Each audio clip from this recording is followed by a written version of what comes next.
Test. Test.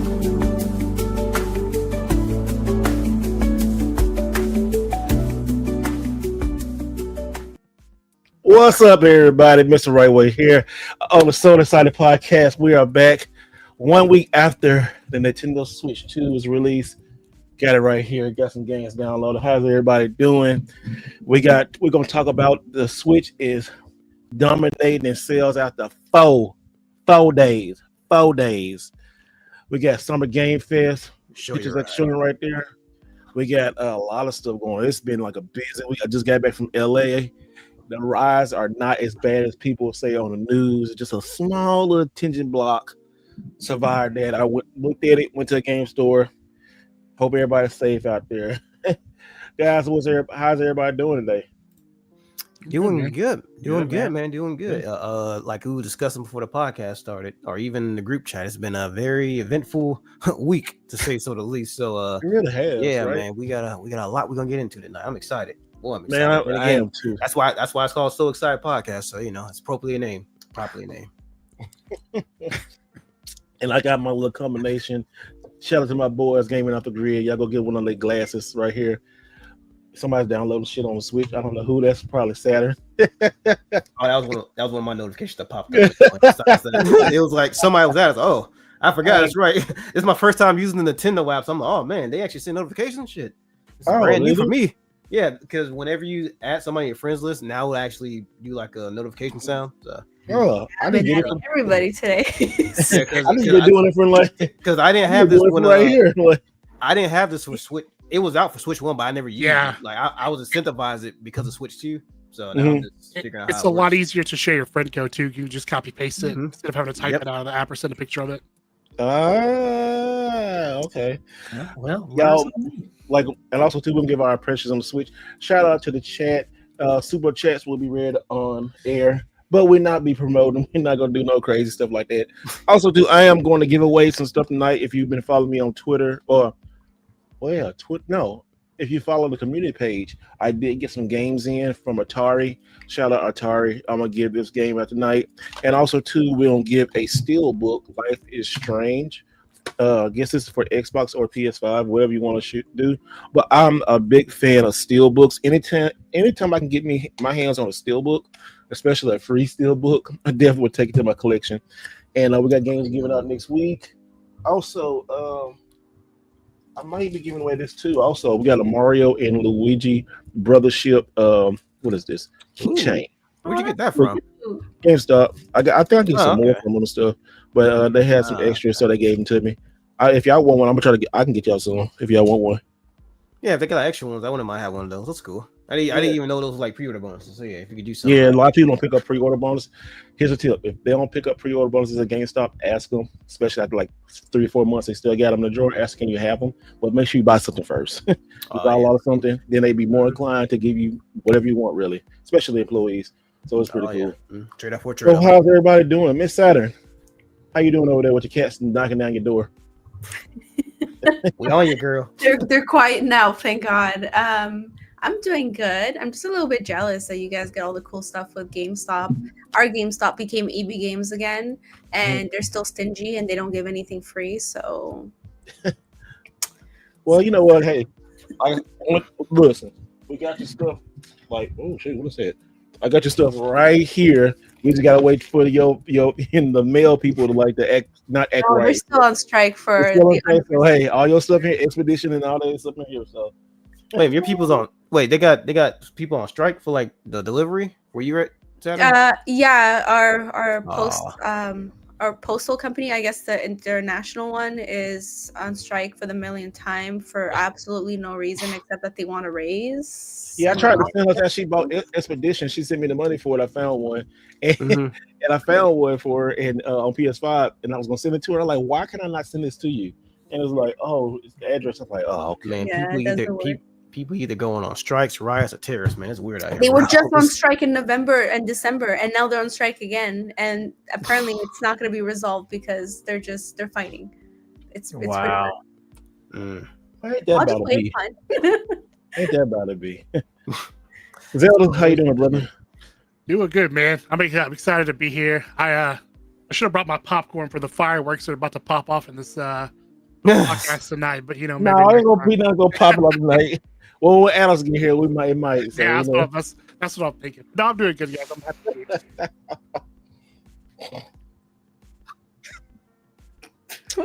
Don't make me laugh. I'm drinking Hennessy, and I got a mixture of Coke, Hennessy, and Jack. Do you have water? Well, not Jack. What? But Hennessy, Coke, and Jack? What the? Usually just Jack. So half a Coke, shot of Hennessy, and a shot of Uncle Nearest Jack Daniels, because he taught Jack Daniels how to make stuff, and it's made this right here. So you see, that's why I got the little phone right there. Usually I hear Jack and Coke, but I ain't know the Hennessy too. That's like a I never heard of Hennessy and Jack. That's crazy. That's madness. I guess I can drink. I don't know. I can. All right. I can drink. I just have water. Yeah, I have water tonight. Oh, I got water over here too. So I got water over here to even it out. So what's up, Ness? How you doing, bro? What it is, Happy Friday Eve to everybody in the chat out there listening. It's good. It's been a long week, but it's been a very fruitful week. I've delved into the Switch lifestyle. I know you will. That's put it lightly. To put it lightly. Putting it lightly. I went from 0 Switch games to 25 Switch games in like 3 days. So. Oh my god, I didn't even keep track. Yeah, I did inventory, so I love doing inventory, man, on my games. It's like whenever you get like a big lot or a bundle of games, and you got to come home and put them in your spreadsheets and the apps and everything. You got to clean them up. Like whenever you get doing that, man, I'm so OCD with that. I get it, man. I really do, because we don't really get I say really get. It's been like 4 or 5 years for a real midnight lunch, because we didn't get to do the midnight lunch with the PS5 because everybody was stuck in. And the last kind of midnight lunch was like Breath of the Wild, but this was like a really midnight lunch, for the Switch 2, and I was really excited about it. So, I went crazy, and also too, like, had to get this. Like I told you last week, had to get the Switch. Then get right on a plane, and then I was in LA for a little while, so I didn't get to really play it a lot. I really started playing it like yesterday and today. And we'll talk about more about it. Also, too, I got some issues with my Switch, especially with syncing issues with the controller. So if anybody is let me know, because my stuff is pretty. It's not bad. It's not unplayable, but it's annoying. And I hope they do an update. I don't know. There should have been an update for your Pro controller. I got an update for it, but it still does it. Like, does it just desync from your console? It just desyncs. Yeah. So like, right. Let me show you. So let me show y'all real quick. So, like right here, you see, look, it's not moving, right? So look, you see my thing. Mm-hmm. All right, now so watch this. If I close it out, then I open it back up. Then let me see. You see that? And it's synced back, so it's working now. Yeah, you see that? Wow. That only happens when it goes to sleep mode, or it just happens randomly when you're playing. It happen when it goes to sleep mode. Let me see.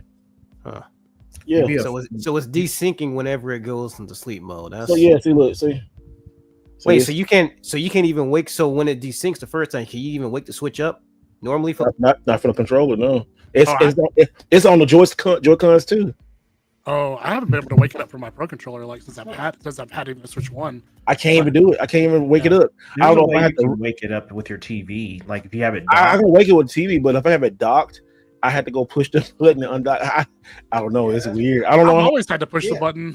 Even on my Switch 1, it never woke up with my controller. There's a setting you can do for a Pro controller. Damn. Yeah, I did it with mine. I'm able to turn it on. I'm able to wake it up with my Pro controller just fine. So that's I can't wake it up with my Pro. If I let this sit here and just let it both go to sleep, it won't. It'll unsync. It'll unsync, and then hold on. That might be a hardware issue or some type of either hardware or connection issue. Yeah, that should. I was thinking maybe controller firmware, but if he's and the only other thing I can think of without there being like a software update or firmware update is hardware reset. I don't know either. And have you unpaired and repaired the controller again? Have you done that? It still fucks. It still does it. And you tried connecting. You tried connecting the controller to the dock itself, and then trying it, and then see if that worked. Yeah, I'm not sure what the issue is. Yeah, That's the first I ever Yeah. saw that one. You I'm know. a first time I'm sure hearing you're it. Yeah. not the only one out there that's going through it. So Yeah. Oh, So yeah, I'm pretty it's, sure. Yes. Oh it's yeah, not my TikTok is full of it's- like it's not it's annoying, but it's not like oh fuck Nintendo and like it's just something crazy, you know. You know, somebody wrong with that. Somebody wrong with that. It's like, oh my god, how can this happen? I can't wait my switch up. I gotta get up and turn on. Oh, that type of shit. Yeah, no. Mega, what's up with you, man? I'm good, man. I'm good. As the good brother Ness was saying, happy Friday's Eve. We all good. Can't wait to get into the topics today. So yeah, that's what I'm excited about. Excited. Good, man.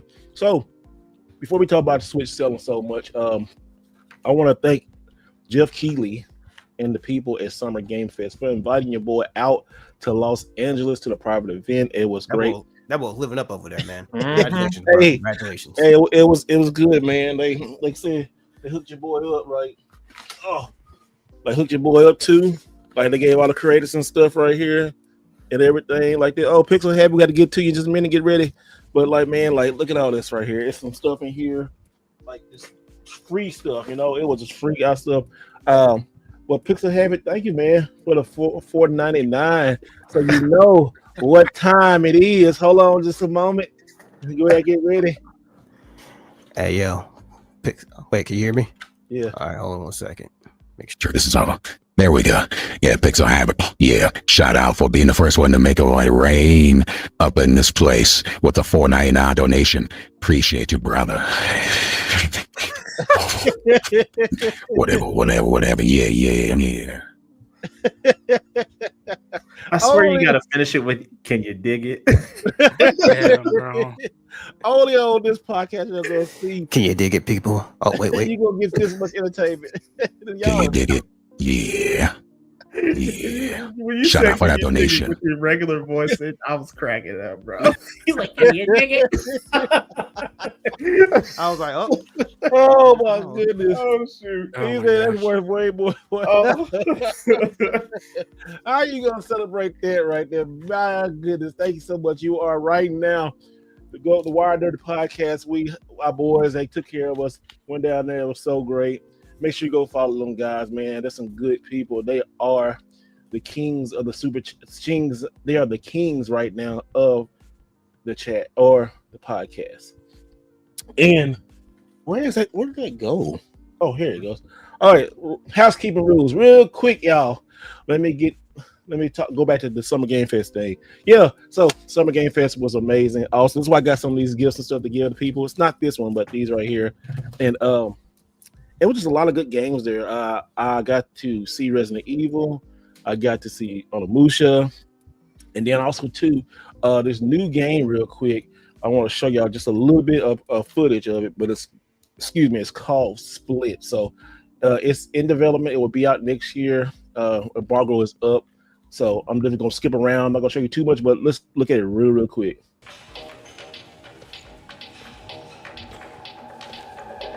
Hey, Jimmy. The usual, okay?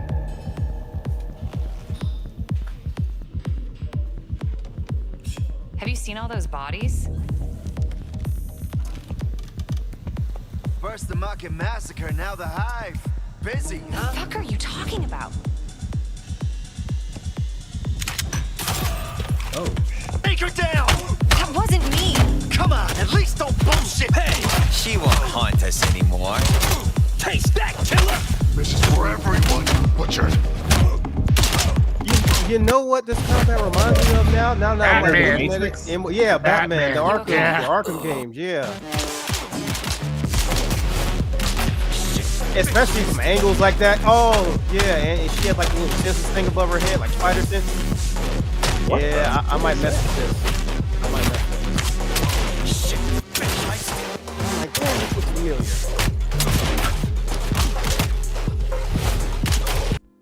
That's So control. why is it like this? It's because our main character is a street artist. And this is one of the custom controllers they had. Oh, it's for that game? It's Yeah. called This controller. It is called It's the Spine. best controller Okay. on the show floor. This This controller is is gun food. so nice. Gun Fu. I feel like I've heard that term From before. Equilibrium. There's a movie called Equilibrium, Equilibrium. yes. Yeah. Oh, okay, that's what. Okay, Yep. yeah. And I also too. So I'm going to be talking about that game in full. Probably I'm working on that video tomorrow. Probably have it out Saturday, maybe Monday, Tuesday. We're gonna talk about that. Developers are great. We'll try to get them on the podcast. Hopefully, it was an amazing game. I told him I love that controller. I really do love that controller. Also, too, you got to see Resident Evil Requiem. I mean, y'all talking about a scary game. Go check out what I talked about it. It's crazy. And they also, oh my god, that detail to that face. I'm like, can you go back there real right? quick? Yeah. Like, I'm talking about the sweat. Oh my goodness, bro. That's 2K levels of sweat right there. Well, how much they be obsessing over it. I'm serious. I mean, look at the sweat follicles. I'm sorry, I didn't mean to go off, but yeah, that's I like that. That's detail. Yeah, let's get some more on it too, because I talked about it. And Resident Evil, I think it's going back to Raccoon City. Well, Oh yeah. But this is where you start out at right here. You be in this room, and you got to get out this room. This room looks super familiar. I think this room looks definitely from Resident Evil 1. This is what they showed y'all, right? This is what the showed us. Yeah, we showed. Okay, I'll say yeah. I have not seen it, so okay, so this is new. All right. Yeah, and then let me get you something else, like right here, just the details in this game and stuff. Wow. Okay. Look at the hardwood floors there. Can't wait to be traumatized. We were traumatized. We were traumatized. I'm also paying attention to that one thing at the top upper corner in the red sheet. I mean the green sheet that's right there by the blue little things. That looks like something that looks like somebody's still gonna wake up out of that. Like that little bed thing, if y'all can see it. Here's another one. This is a good shot. This is, yeah. They said that they can switch between first player and was it that one? Was it Resident Evil? First person and third person? Yeah, they say you can do that through the menus from when I don't like was that. hearing. I like the first person where you're extra scared. Oh, you can do the same, right? You can do it anytime you want. You can do it anytime you want. Yeah, it's like Skyrim. Yeah, it's like just do first person. But they're making it too easy for me because when I get scared, then I switch. It's like, damn. They said the first person view is like you don't have that 360 view that you would in third person. So like if something's behind you and you're having to actually do that turn, that's where that extra, jump scare comes from. Hell yeah. That's the best. She's like, oh yeah. You want to talk about detail? Check this next picture out of detail. Damn. I feel like the RE engine just every year is just gotten more impressive. Yeah, they fine-tuned it. Because Resident Evil 7, that was a good looking game, but look at the hair, bro. Look at the detail in the hair, and some like you can tell the different texture and the color in the hair, and yeah, or even just the skin. Yeah, it's talking about detail. Look at the detail here and the door key. Damn. Oh yeah, those keys where each key has a specific door. Oh man. And then and talking about going back to Raccoon City, remember when they blew up Raccoon City? We never did see what the aftermath of that was. Yeah, so it's just a big ass crater that's just it didn't go in there. It's just sitting there. That's what happened right there. And Outbreak is supposed to be a post down in that hole. I don't know what happened though, but the rumor is maybe that they're gonna find out. We're gonna see who invented the T virus. He's still alive, so wow.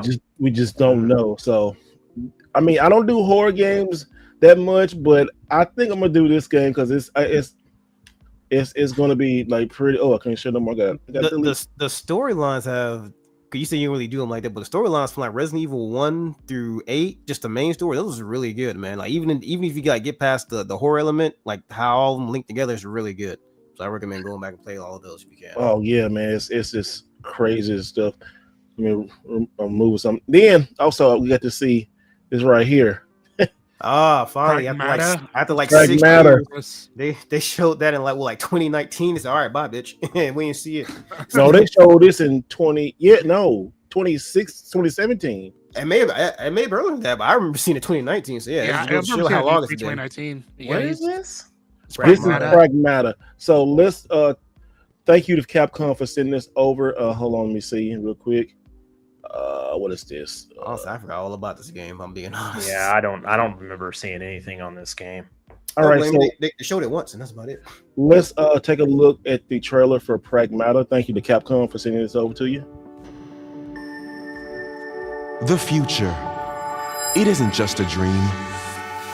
It's a promise. one we're turning into reality. With our third generation of Luna filament and advanced generative AI, we're reshaping the line between dreams and reality. We create life for our future. Delphi Corporation. That's some Total Recall stuff. I know, right? Let's see about getting passed through to Earth. And why are these things trying to kill us?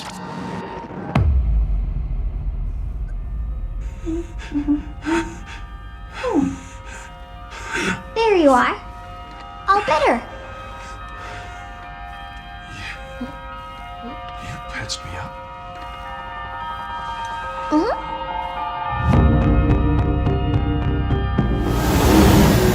I am DI-03367. They are pragmatic. Hang on a second. Don't you have a name or something? Giving off very strong Death Stranding vibes. Yeah. Get behind me! Well, the I think I can help. And Death Space.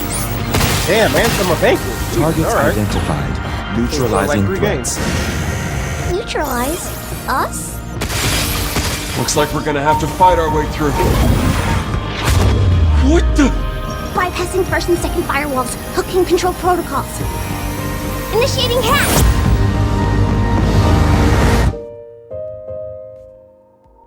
Interesting. Yeah, I'm off of that.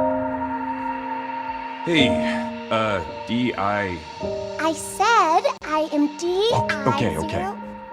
Look, how about we call you Diana? She's so Diana?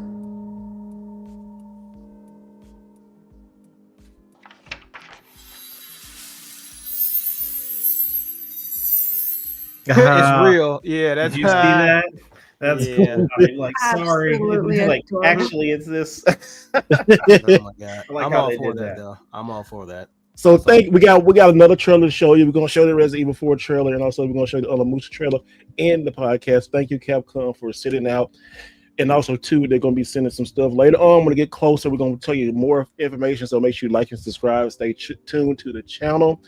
Capcom is a big supporter. Me, I'm a big supporter of them. So thank you so much. They did it the right way. Pragmata is a sci-fi action adventure puzzle game. So when you first start out, you see Diana is there to help you. Now you saw the aliens there. Now the aliens, they have this robot shield on them. You cannot really get through it. So you have Diana to hack the system. As you hack the system, on the side you hack the system, she'll hold her hand out and hack them. You'll get these prompts like whatever's like X, triangle, whatever it is on stuff on the side of the triangle, like that. And so basically you got like push the button to get to a green box. Once you get to that green box, they defenses fall. Then you can kill them. But think about doing that when you got 3 or 4 enemies around you. So you really got to think on your feet. It's puzzle, which kind of remind me of Intelligent Cube. A lot of games that took from. This game is the first new IP in like 6 or 7 years from Capcom. Probably 5 years, I'd say 5 years. But it's been waiting. People have been waiting on it. It's been great. Can't wait to try it out in 2026. 2026 is going to be a huge year for Capcom. Starting off with Resident Evil Requiem. And then we got Onimusha. And then we got Pragmata. So yeah, it's a lot of great games coming out for that. Yeah. And all of that. Let's take a look really quick. Don't show the screen. Let's take a look at one of the most scariest.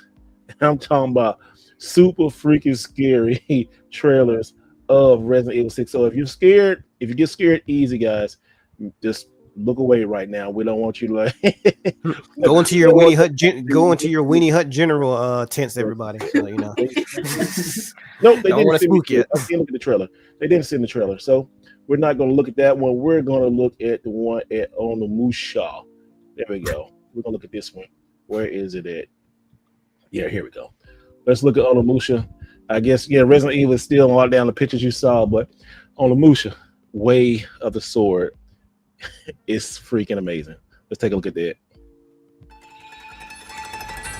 This isn't hell or my world. What? And I don't know my why world. What is this place?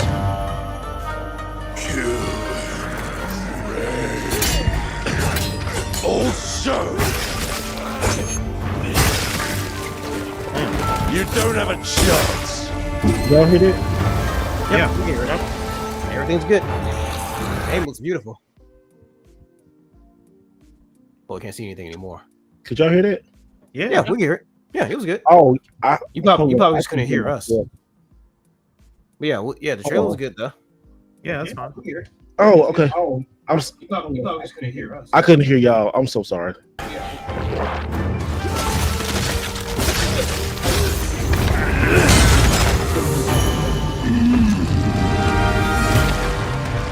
Not enough. I need more. Pick your battle, piggy. Let me eat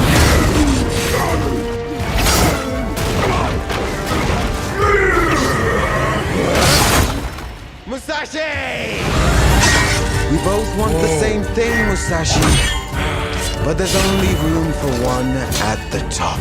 And it won't be a coward who runs from jewels. Words never did work between us, did they? Sasaki Ganyu.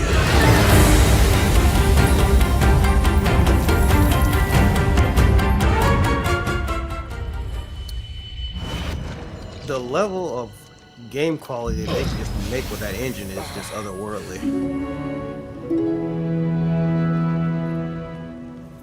Wow. Everybody is so pretty. Everybody's so pretty. Yeah, Capcom's been undefeated since 2017. Like, this is beautiful. Yeah, it's good. I hope y'all enjoyed it, It's man. the NES days, bro. It's good, right? It's been really, really good, man. So, Onimusha Way of the Sword, guys, is coming to you 2026. They have a lot. I mean, I'm talking about a lot of great story. Now, what Capcom did with the RE engine, they actually scanned all of these in. So everything you seeing, like from the main characters, are actually real world artifacts. They went to a hotel. That was a hotel. It's a place in Japan. It's in my video. I can't think of the name, but it was a temple. They got the permission. They did a real scan of this temple that you're starting off at the beginning of, and they got you got the flex. You can say an enemy is shooting a arrow at you up above. You can take your sword and deflect it, and it go right back at them and instant kill. It's a great game. It's so much. We set in like a 30-minute live playing demo of that game. So it's coming out all platforms. They didn't say Switch 2, so I said Switch 2, and they did say, we just see. So it's probably not gonna be on a Switch 2, but next gen systems, PS5, Xbox Series X. It's great. Capcom did it really great. And I got more of Summer Game Fest. All you gotta do is make sure you subscribe to the channel to see all of that. But now let's get into the chat had questions about Summer Game Fest, about the 3 games we talked about. Oh, just in general? Yeah, in general. About it? Oh, coming from us? Yeah. I mean, yeah, I can go first. I mean, yeah, everything they showed was top notch. Capcom has been cranking out banger after banger since 2017, as I mentioned. Minus Marvel's Capcom Infinite. We won't talk about that. But yeah, like the Pragmata, that, as I was saying, as the video was going, it reminded me of a lot of Dead Space mixed in with some Vanquish. I don't know if you guys played that. It's a platinum game. It's kind of like Bayonetta, but it's futuristic. And actually looks like a playable version of Death Stranding, because I'm definitely not playing that game. So yeah, I must rather deliver robot girls than packages. So I'm sorry. So yeah, I can't wait for Death Stranding. I ain't gonna lie. You know, I want to see that game. That's a little too weird for me. I'm like, man, like we were saying before, I'm like, man, I can tell Kojima had a handler when he was at Konami, because a lot of those ideas are lame, man. That's all you, buddy. That's all I'm saying. The story is great, though. It's just the gameplay's not great. The story's amazing. You see some of these are some of the photos that they sent that I actually can show you guys from some of the demos and stuff that was really good. Like this right here, this picture. Let me show you real quick.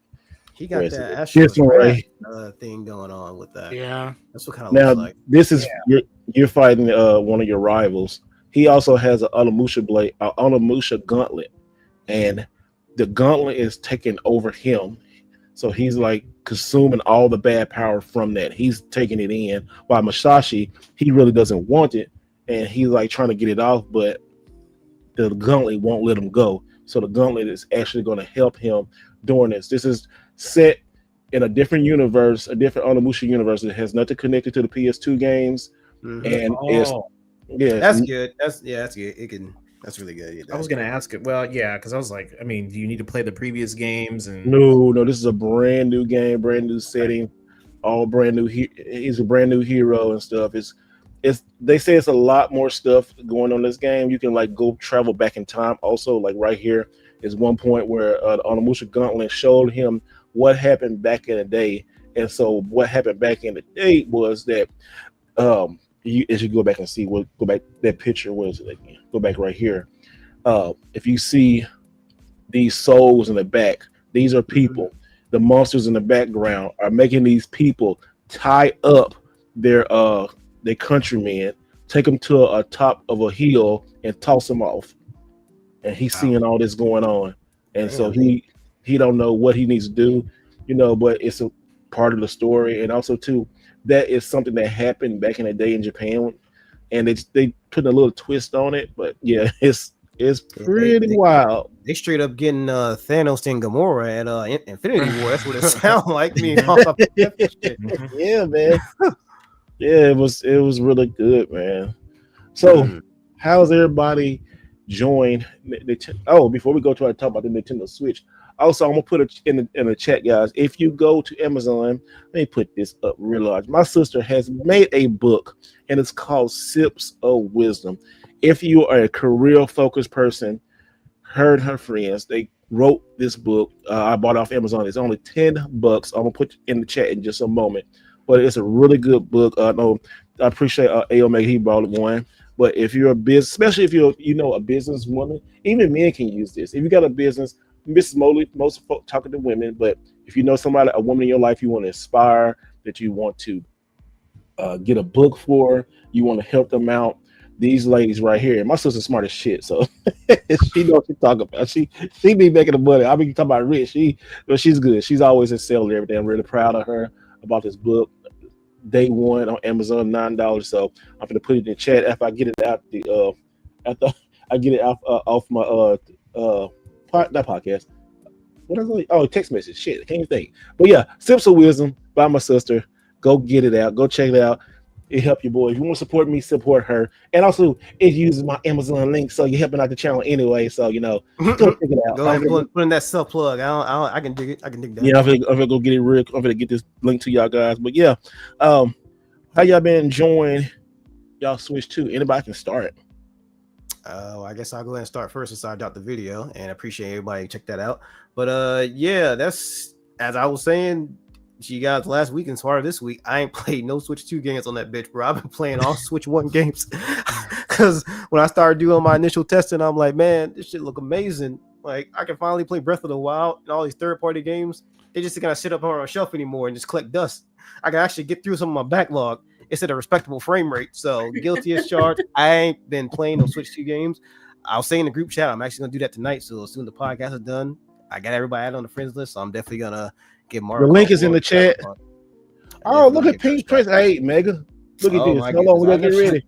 I know she go ahead and read the message off, but she I know what Steve was talking about. The artifacts from the temple. They did a full 3D scan. Look at her. So you'll see it's an in-trace realistic. Intrigue. My bad. I can't read it. Details. Shut up. This is an example of how cultural heritage in real life shaping gaming and development. So you know what that means. You know what time it is. Here we go. Megan. There we go. Oh, hold up. We'll get there. We'll get there. Damn, Megan. You get Where do that? There we go. There we go. Yeah, sorry about that. Princess again. Shout out to your girl for making not princess donations, but queenly donations each and every week. Shout out to your girl. You do it every single week. Can you dig? Yeah.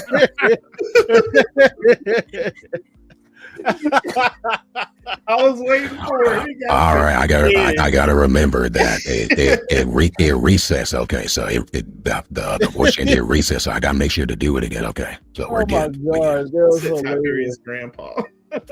So He sounds kind of like Duke Nukem, actually, a little bit. I know, right? That's funny as heck. All right, thank you so much for supporting the channel. Now, Pink Princess is the queen of the stream. Queen of the stream.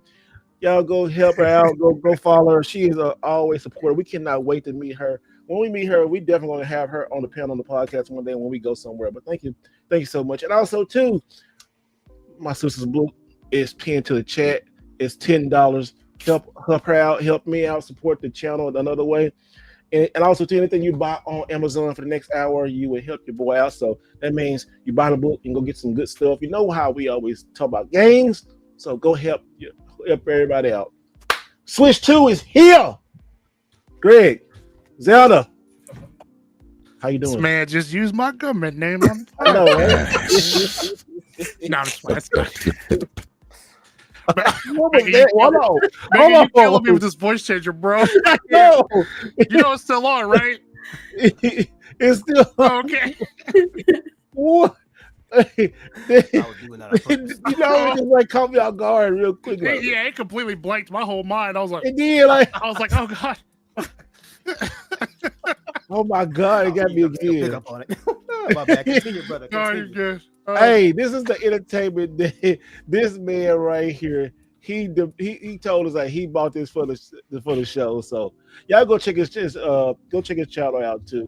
And also too, Zelda got a new video out. Zelda, you need to drop that link. Is it up yet? Is it uploaded yet? It is up. Yeah, I'll drop it in the chat. It's basically about 5 classic games that I think it's time to remake and that would be perfect for the Switch 2. Which speaking of remakes, what I've been playing on my Switch 2 is actually Metroid Prime Remaster. It ran okay on the on the old Switch, but I've been really enjoying it on the Switch 2. If you haven't played it, you should definitely play it. The game's an absolute masterpiece. Dude, But yeah, what are you enjoying about the Switch 2 so far? Besides that, what else? I do like the bigger screen. And then also the improved frame rate on older games. There are a few games that are just unplayable on the Switch 1, right? Like Dragon Quest Builders. Mm-hmm. That game is just not really playable. Pokemon Scarlet is another one. So that's the main thing, is just being able to have your older games run better. That actually is Street Fighter 6. Street Fighter 6 runs surprisingly well on this thing. I was very surprised. Did you play it dock and handheld? I played it a little bit in handheld, but mostly docked. The thing about it in handheld, though, and one thing that I kind of wish that Nintendo would have maybe thought about this time, was improving the ergonomics of when you hold it. Mm-hmm. I have bigger hands, so it's just not very comfortable for me. Okay, I noticed that too. Yeah, I noticed that too. I like think it kind of digs in, like right here. It's just hard for me to hold it, right? Mm-hmm. I think Nintendo really missed an opportunity here to create their own first party grips to get in on some of that D brand business and all that, or just make a more ergonomic feeling. Because I went from kind of the Steam Deck to playing this, and that's just so night and day difference. But I would say that the biggest difference is with the right Joy-Con. They should have shifted that up to where it's just like the Steam Deck, or how the Wii U gamepad was, because with that D-pad being lower, it just kind of makes it more that my thumb has to. It's just the way you have to hold it, so it's like that almost you have to angle it to a certain way, and it gives my right hand pause some fatigue. So I really wish. I do like the way the Joy-Cons attach now. I love the way the Joy-Cons attach now. The magnet instead of sliding in their magnet, pause, I guess. But we gotta join in, right? But yeah, I really like that about it. I think, man, that especially going into the holiday season, if Nintendo drops some Switch 2 exclusive bangers, this thing is gonna go. It's gonna sell even more during the Christmas season, I think. Oh yeah, I mean, it's hot ticket items, so it's I would say right now they already sold in the news. They sold 3.5 million in 4 days. 3.5 million in 4 days, the fastest selling console of all time. I did not think they was gonna break the Switch because the Switch One was crazy. Now this is well, we'll talk more about that, but yeah, good, keep going, Zelda. Yeah, I mean that was pretty much it. It's one thing that I did notice, and I think that Modern Vintage Gamer talked about it too, is that games that are a little bit more CPU bound, you don't really see as big of an improvement. But games that are GPU bound is where you'll get the most bang for your buck, right? Games that had frame rate issues that were GPU bound or at a solid 60.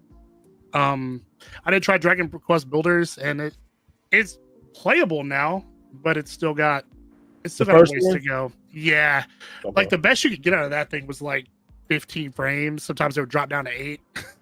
It was just really rough, I'm man. testing Mortal Kombat 1 right now, and it's not stuttering. I'm gonna ask, does it load quicker? Because I heard it had it loaded pretty quick. Too. Okay. It loaded pretty quick, so I'm still like I'm still gonna see how it plays in a minute. But I don't actually have Mortal Kombat 1 for the Switch 1. It's one of the I don't either. I have 11. I have 11 because that one was actually a somewhat respectable port. But I saw one and said, Has anybody tried The Witcher? I have. I tried it. How is The Witcher now? Like I thought it ran. I was really surprised at how well it ran on the Switch 1. But like, how is it? How's it on the Switch 2? Do you notice it? Yeah, it's better now because when you get into towns like Novigrad and like all the other places, because before it used to stutter a lot. Like it easily dropped to like 20-ish, 22 or something like that. Now it's just 30 all the way through. I think it's at a lock 30. I mean, 30 is still good, man. 30 is better than not 30. You know what I mean? Oh yeah. But like the issue was it kept going below 30, but now in Switch 2 it doesn't have that issue at all. So that's the biggest. Very nice. Okay. Yeah, so like I can do 30 as long as it's a consistent lock 30. But if it was going under there, so I can't do it. But it's really good. It's really good.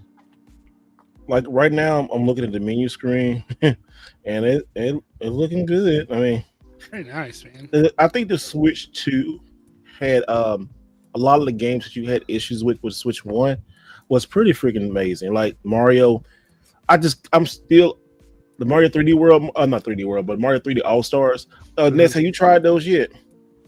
I haven't tried All Stars yet. Bro. They were saying that those were improved too, right? Because I was reading it, but I didn't try it yet. Okay. Yeah, because I picked up 3D All Stars, haven't tested that. I did test Crisis. Crisis was rough. Still, I think it's just the way the game was built. It's just the way that I think that game is very CPU bound. Also, it's very CPU bound, and it's just an older game too. It's an older game, and while it was optimized, or this version, I guess you would call, was optimized for the Switch, it was very clunky. Yeah, and I think that was just more the gameplay. I won't say it's more in terms of the GPU or CPU or performance of the game itself. I think if it was built to the standards of what most first and third person shooters are today, it would probably run really, really good. So I ended up picking it up, and after about 45 minutes of playing, I was like, okay, I'm done. I'm done with this. I've played Mario Kart pretty substantially. I've put a couple hours into Mario Kart, unlocking characters, and I did the open world, and there's that is fun. The open world. I spent 30 minutes in the open world. Open world is like it's kind of surprising too, because I thought going into it, it was just going to be more of a, okay, we're racing. Okay, we're doing 150cc. Okay, here we go. We're going to unlock some characters and be done. But no, when you go into the open world, that's where you really get your practice in to learn the maps, to learn the shortcuts, etc. And I've seen some crazy shortcut videos. I was like, you can play like this in this game? I'm like, I'll never play online. Is it kind of like is it to the level of like Forza Horizon? Actually, I've not played it yet. I have it, but I haven't played it yet. Well, like the map is very Forza, like the Forza Horizon, where you have the map, you can go wherever. Yeah, it's kind of very reminiscent of that, and then it kind of shows you different areas where you haven't unlocked certain things, and even on the map, it shows you when you're driving around, like, oh, here's a stack of coins, right? You can go pick those up. There's hidden coins out there that unlock, certain cards, characters, and vehicles and things of that nature. So there's a lot that you can do in the game, which was actually pretty surprising. I still think it would be better with friends, though. So Sure. I haven't had a yeah. chance to play with y'all yet, but and then what other games have I played? I've played Capcom Fighting Collections. I did notice that there were some issues with CVS One. And I think Mega, you and I were talking about that. There were some minor glitches in that game that didn't look like those got polished up. But I think for a lot of the Switch games right now, I think there's an ongoing list of folks on Reddit and other places that are testing these games and reporting these games. So I would probably say there's going to be some patch updates for quite a few, Switch One games. I won't say from all of them, but yeah, there's that. And then the only other thing that I've been messing with the Switch is just dealing with different cameras, because we know the Nintendo versions of the cameras aren't the greatest. And I've been following a Reddit post where people are testing different 4K cameras, 1080p cameras, and they're testing webcams and mics and all kind of stuff. So I'm still messing with certain settings and different accessories to see if I can get my actual like 4K camera to work, but we'll see. That's weird that iPhones can work, but iPhones like work. the one I got, that's a strange choice. That's a really iPhones, strange choice. iPads, they work. It's crazy. This Mortal Kombat 1 played good. Now, I've been having no kind of slowdown or nothing. It plays really good. That's surprising. But are them textures very apparent more now with a better system? Because that was the one of the issues I was seeing people talking about. No, look, you see no textures. It's kind of hard for me to. Well, I can see it, but yes, it's really no textures. I just see Saturn's reflection in your. Yeah, I can see it. She's like. I think there's a demo out on the eShop, so I might just give that a spin just to see how it is. I would do that. Yeah. Okay. What games are y'all looking forward to getting an actual patch from the developer for Switch 2? Oh shit! Every game it patch all my games. Yeah, I mean, it's Dragon Quest 11 for me. I really want to patch for Dragon Quest 11 just to make it look a little bit better graphically. It runs fine. It just looks a little washed out. Every game that all the first party Nintendo stuff, they really kind of did good with that. So I'm okay with. For me, because Mario Kart 8 got a patch. I don't know why Mario Kart 8 got a patch. That's not. I mean, people still play that's not surprising at all. But Astro Chain, I really want a platinum to go back and add a 60 frames per second mode on that, because their games are really good at 60. So that's fair. Yeah, and probably what about you, Sam? And the Xenoblade games. Sorry, Xenoblade. All of those. Yeah. What patch you want to see? I know what Monster Hunter. Rise was Rise was quite slow. But that's really the only thing I can think of. I'm just waiting for the next generation of games at this point. Yeah.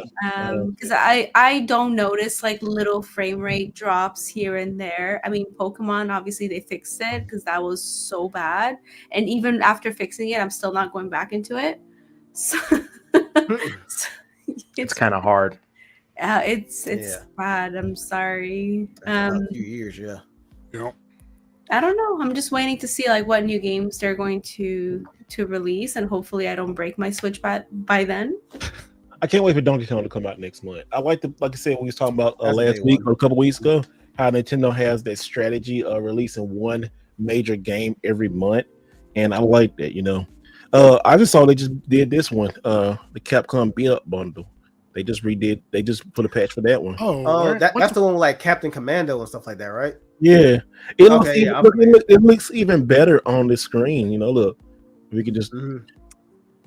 How am I not familiar with that game? Yeah, that's the one. It was digital only, but overseas they had it on the cart. Okay. Yeah, because that was a digital thing from when they first did it, as far as I know.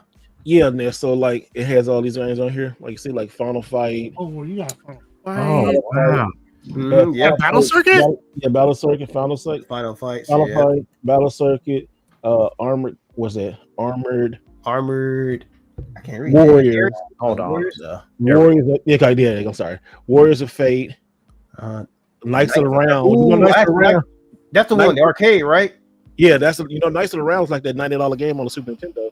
God, oh yeah, that's right. And Captain Commando. That's what King it was. of the Dragon, Final Fight. Knights of the Round. I gotta look this Battle shit up, man. So this is what the beat 'em up bundle was kind of like the precursor to all the Capcom fighting game collections. Now you can get this beat 'em up bundle physically, it's overseas, but in America they chose to do it digitally. And right now I think on the eShop it's probably cheap right now. I gotta go see how much it is on the eShop, but it's pretty pretty cheap on the eShop. But it's great. If you love beat 'em up games, it's a great collection. I was playing this on a plane. I was like, yeah. Is there online co-op? Like, I think so. I don't know. Oh, be able to play Final Fight online would be all right. Yeah, man. that'd be fire right there. That'd be kind of fire. I don't know. Oh, you can. Yeah, it says Knights of the Round, including all the games in the Capcom Beat 'em Up collection. You can play online co-op. Okay, well, there you go. I ain't buy this yet. We didn't have a night we play that. I'm down. Yeah, we need to do that. We do need to have like a game night though. We need to books. We really need to schedule that. Yeah, we do. I'll put that in the books. We work it out. I mean, it actually has a book. Yeah, like my book of ideas. Yeah, we like look, we've been over this like weeks and weeks ago. I got 5 years. You're right. My bad. Yeah. And a lot of games right now, but Capcom. So Resident Evil 4 is like $9, 50% off. Street Fighter 30th Anniversary Collection is $9.99. Pick that up this past week. Devil May Cry 3 is $9.99. Resident Evil 5 is $9.99. Ace Attorney Phoenix Wright Ace Attorney is $9.99. Resident Evil 6 is $9.99. Ace Attorney. I've never actually played one of those games. Mega Man X Legacy Collection is $7.99. Goodness gracious. Okami is $9.99. This is on Nintendo Shop? He's on eShop. He's on eShop. All these games are $9.99. Oh, do they have Resident Evil 0 so I don't have to keep they have back 2 to my old console? Resident Evil Revelations 2. I think 0 and 1 are in part of a collection. I think so. Yeah, they are. Okay, yeah. Resident Evil 0 is $9.99, 50% off. 13 days left. Boom. She about to go get it. Monster Hunter Stories 2 is $30. Such a cute game. So dumb. It's so dumb and cute. That's the first thing you say. Oh, so cute, but so dumb. No. It's like, what's the point of catching monsters and raising eggs? Like, it's so dumb. Hey, people like it. I love it. Hey, shout out to them. Shout out to them. It's a lot of good stuff.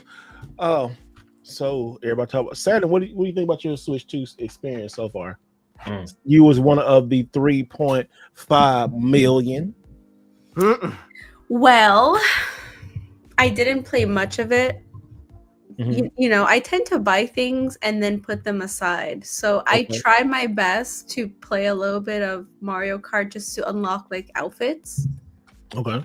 Especially like I was hell bent on getting all of Daisy's outfits and Wario's outfits because they're ridiculous. And then I tried racing and it was a bit hard because at some point I was in first place and I felt so good about myself. Yeah. And then what CC was you on? 150 online. Oh. And then one asshole. All they took one guy. One asshole. Shell, and it was a green shell of all shells, the one that doesn't even. Oh damn! You got green shell on the first place. Green shell. And then I because you of that green 150 shell online. That's crazy. He was throwing like a bunch of them, and I didn't know where it was coming from because I didn't check behind me because I forgot the controls how to check behind me. So I didn't avoid it, and then I'm spinning, and then 17 people passed by me. Oh, I would have been pissed off. I hear that. That's why I play online. That's why I hear you can aim the green shell now, so that's throwing a lot of people off. Yeah, you can. Before you couldn't do it. I didn't know that. I've been throwing my shells. I'm like, let me move my cart here. Throw you can one, aim them now. I said, one. oh man. Did you figure out the boost? At the beginning? Yeah.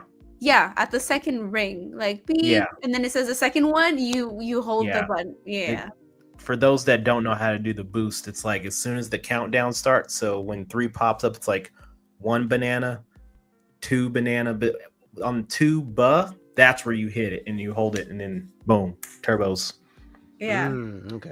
That's how I counted it down. So they changed the mechanics of it. Okay. I can't believe I went from first place online to The last 17th, and then I rage quit, and then Nice.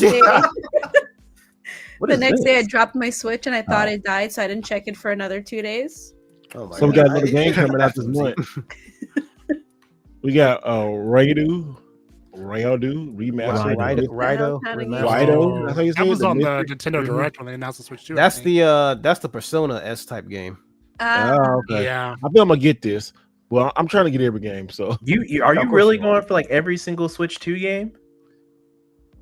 Kinda.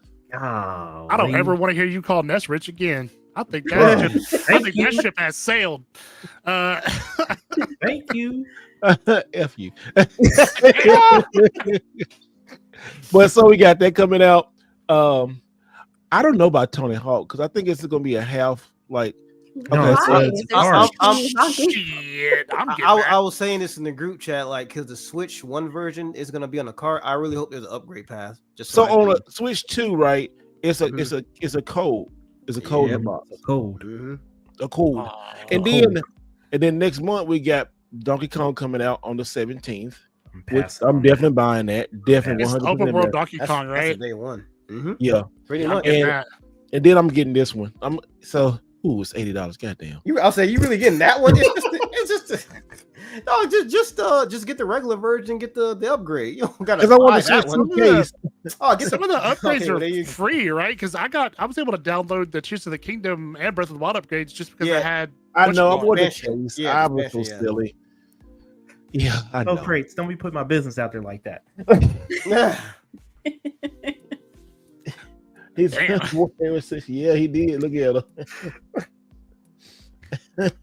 But so next month we got Donkey Kong, we got Super Mario Party, and we got No Sleep for Kanamari Date, and that's coming out on the Switch 2 next month. Super Mario Party? That I didn't even know. It's just an upgraded Jamboree, right? Yes, I don't like Jamboree. I like All Stars. All Stars has Mario Party 2 games in it and 3. Okay, and then Jamboree is like, what the hell is this? Wait, no, you're right.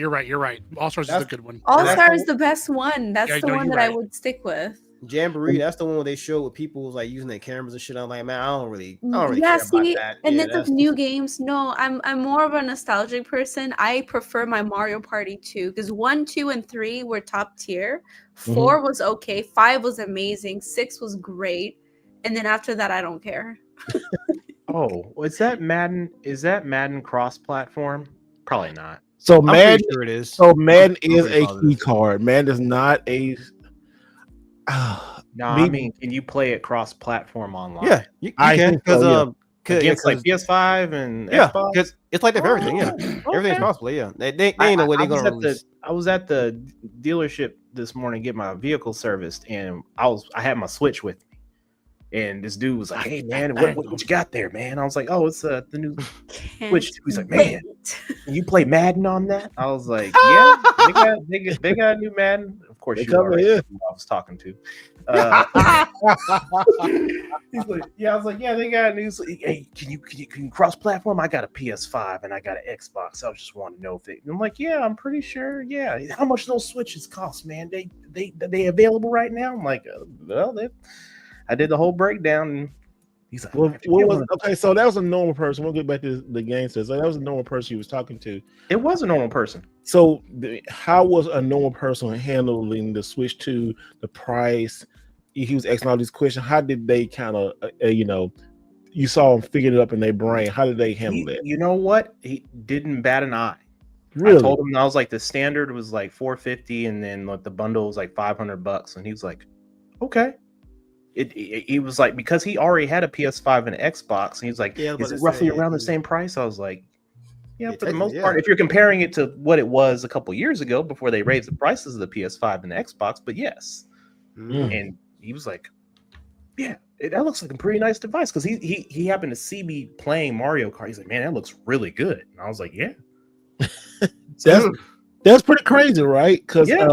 what's so funny about that is that and here's some other games are coming out too. So we're going back to that.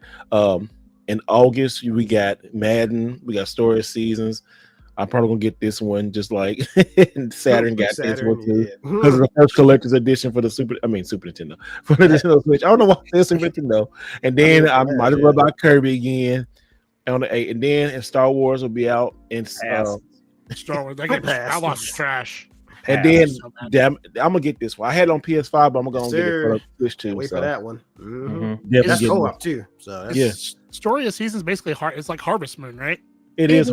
It's literally the same thing. I think it's the same company that changed the name. So cute. It's so cute. I love the cows. Oh my god! You know, when I play Mario Kart, my character is just a cow. I love the cow. It's just a damn moo cow. I love the cow. I've been speaking of cows and stuff like Saturn, I got some this ain't for you, but I'm gonna open it Rude. up. She said rude. I know. Rude. I'm gonna have to rob somebody, but sure. Look, they gave me this at Summer Games Fest, and I haven't opened it yet. It's by PM Studios, so they had this in our little bag. I don't know what it is. Why it ain't for Saturn then? Because you can't ship it to her. I can't. Yeah. So he said, "Well, I can't ship it." Yeah, this is my time at Sandrock 3D puzzle. That's pretty cool. It's a 3D puzzle from my time at Sandrock. I had just got this. I was talking to Saturn about this, but that RPG that you can it's like a cozy game RPG. You can build, you can kick trees and build kind of a bunch of stuff. And I guess they gave me stuff from it. And then I guess it was like this little. I guess it's.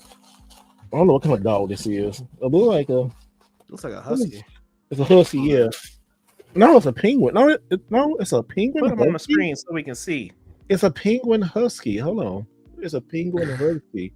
Look. Oh yeah, definitely no. Yeah, that's a penguin husky. I'm confused. I am too. I mean, I can kind of see the color, like it's a pin husk. A pin husk. What is this from? Monster Penske Sandrock Collector's Edition. Yeah, it's from my time of Sandrock. So I guess it was in the collector's item. I guess it was in the collector's edition. If I say that, then Alex may appear. Wild Alex. It's like Pokemon, a wild Alex has appeared. Like, there we go. Do you have? He said, "Please drop all your collector's dishes here." But yeah, that was pretty dope. Somebody said woof woof. All right, so I guess I'll tell my opinion about the Switch 2.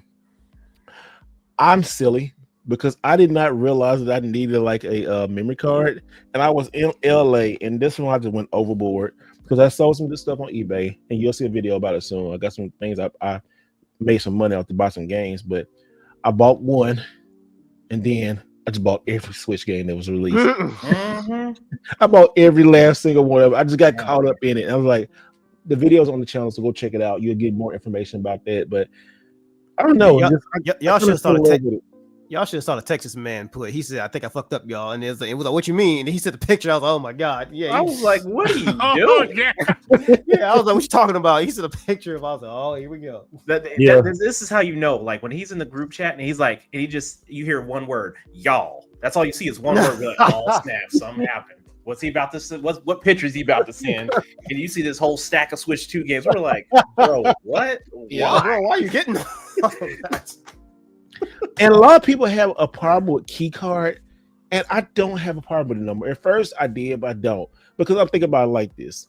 We have bought so many PS5 games, especially me, or Xbox One games that didn't have a lot of data on the disc. This is the Nintendo version of it. Nintendo's so popular, and people are just like, well, why Nintendo doing? They should never do this.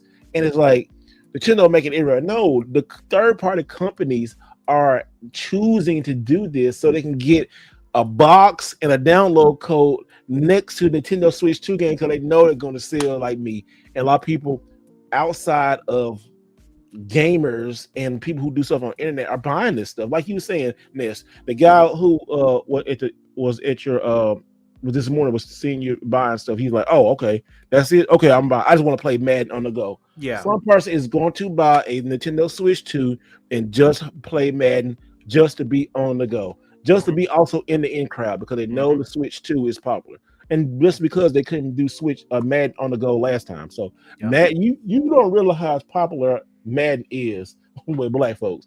They will, Yeah, they will buy. the second they announced Call of Duty, the Negro Casual was coming out in packs, man. We get called on the go. Oh, hell yeah. That was the first thing that was the very first game he brought up. He didn't even care about Mario Kart, nothing. He just Of course he brought up didn't. Madden.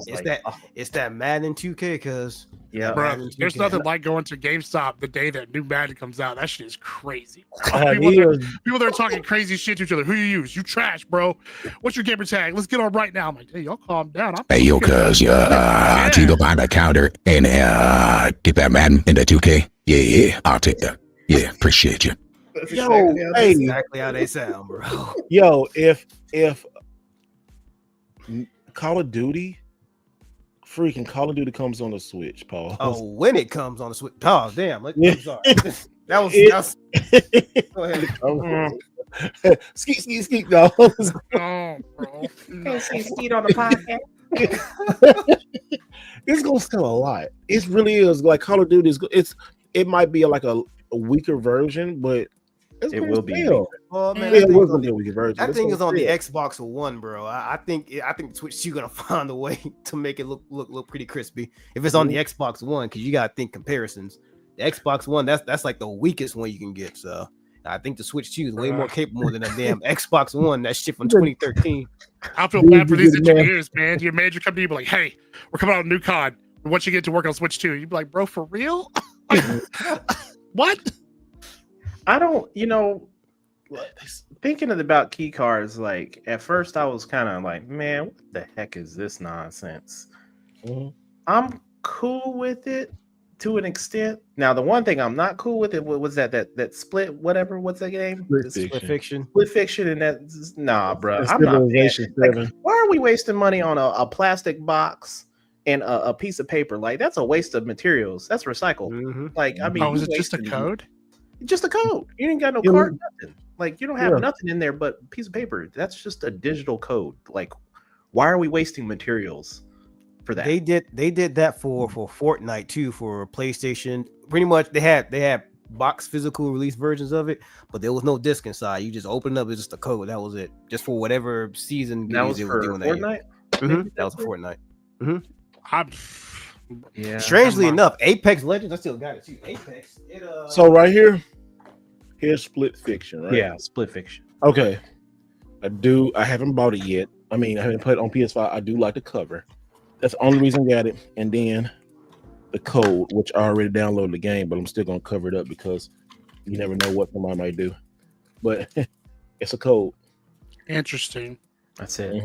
The good thing about that game, though, is to play it with somebody else. You only need one copy, right? It's But like you it's like it takes two. Yeah, but you just get a red case. You get a sheet, So case has a spot for a cartridge. Why? Yeah, Why it's not? like they're just twisting the knife. Like, here's where you could put one, bitch. But you ain't getting one. Yeah. Okay, so here's another thing. Here's another thing that this. But also too, another thing, I do like how the spines are definitely better. Oh yeah, yeah. We there's a game in there. Yeah, and that's what I'm saying. Like, I mean, here comes the age-old question again. We pay for these digital games sometimes, and then the price of the digital and the price of the physical are the same. Like, exactly how much money are they spending on the materials for these things? Like, I mean, you would think the digital would be a little bit cheaper, maybe like $5. Key cards are gonna rule the world, bro. More like 10, shit. Or 10, double digits. I mean, but dang, bro, it's just like, why am I paying $70 for a code that I could just digitally download and not even have to leave or wait for Amazon or whoever to deliver it? Like, what are we doing? Like, why even do that? And then my argument to that, and this is only an argument for collectors, I do want the box. No, I want a complete game. I do too. No, I want a complete game too, but we already see those days are kind of over with. Oh, I know. And that's that again. I mean, it's just that that's going to be one of the particular games that I don't pick up. Yeah, I get it. And I kind of wish I didn't pick it up too, but now since I got it, I like can't really go back. I already downloaded the game on my Switch. It's like well, shoot, I think for me, it's right here. So for me, what would alleviate a lot of that hate for the key cards if they just got rid of that ugly ass white font on the bottom box. Said this is a key card. If they were to get rid of that, that's needed there because I understand it's needed, but it didn't have to be that bold though. They could have put that on the back. They could have made it a little smaller like that. I think that's a legal reason because if somebody get this and then they probably get sued, it's definitely probably got to be legal. No, I'm saying like it could be on there. I understand why it's be on there. I just wouldn't have made it. I wouldn't have made it that big though. Here comes trouble. We said collector's edition and he appeared. Give me that collector's edition. A wild Alex appeared. I told you, as soon as we stop by collector's edition, Alan's gonna pop up. But yeah, sorry, I'm a little bit late. I hope you guys didn't talk about anything exciting without me. No, we say fireworks for you later on. We'll talk about it later on. But but also, guys, we get ready to give away some stuff too. We're gonna be giving away popcorn from Atari. We got popcorn for real. Look, Atari 50, and also too, we're gonna give away this right here. So, let's give away something real quick. Let's give away Life is Strange. And all you gotta do is make sure when you win, hit me up on Instagram or Twitter. Make sure you follow everybody too. This is an honor system. Most folks who are winning right now are subscribed to the channel, so this is a subscriber only type of win tonight. Somebody gonna win this. This is the big one you win tonight, and then next week we talk about the next game we're gonna do. So, how do you win these games, Christian Cowboy? How do you win these games? Well, right now, okay. So, I don't know. I was looking at something right here. All right, I'm finna. Saturn, put a number in the private chat, please, and we're gonna guess it between 1 and 100. Whoever gets it close within the first minute will win it. We're gonna do back to back. So Saturn, put in the private chat. Do not put it in there, and I'll tell you guys when to start. I'll put a timer on it, and then make sure you hit me up. So when she do it, we'll start.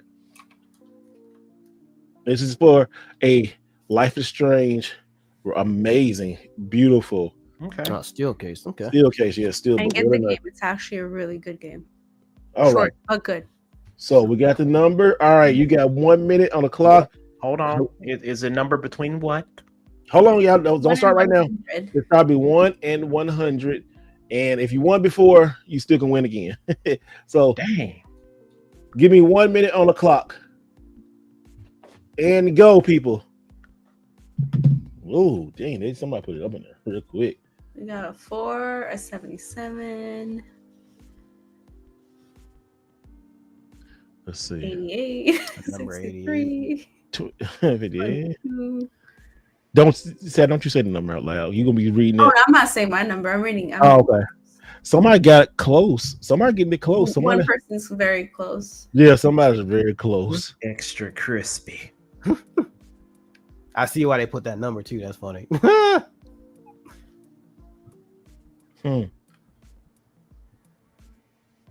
45, 12, 51, 18, 55. 17.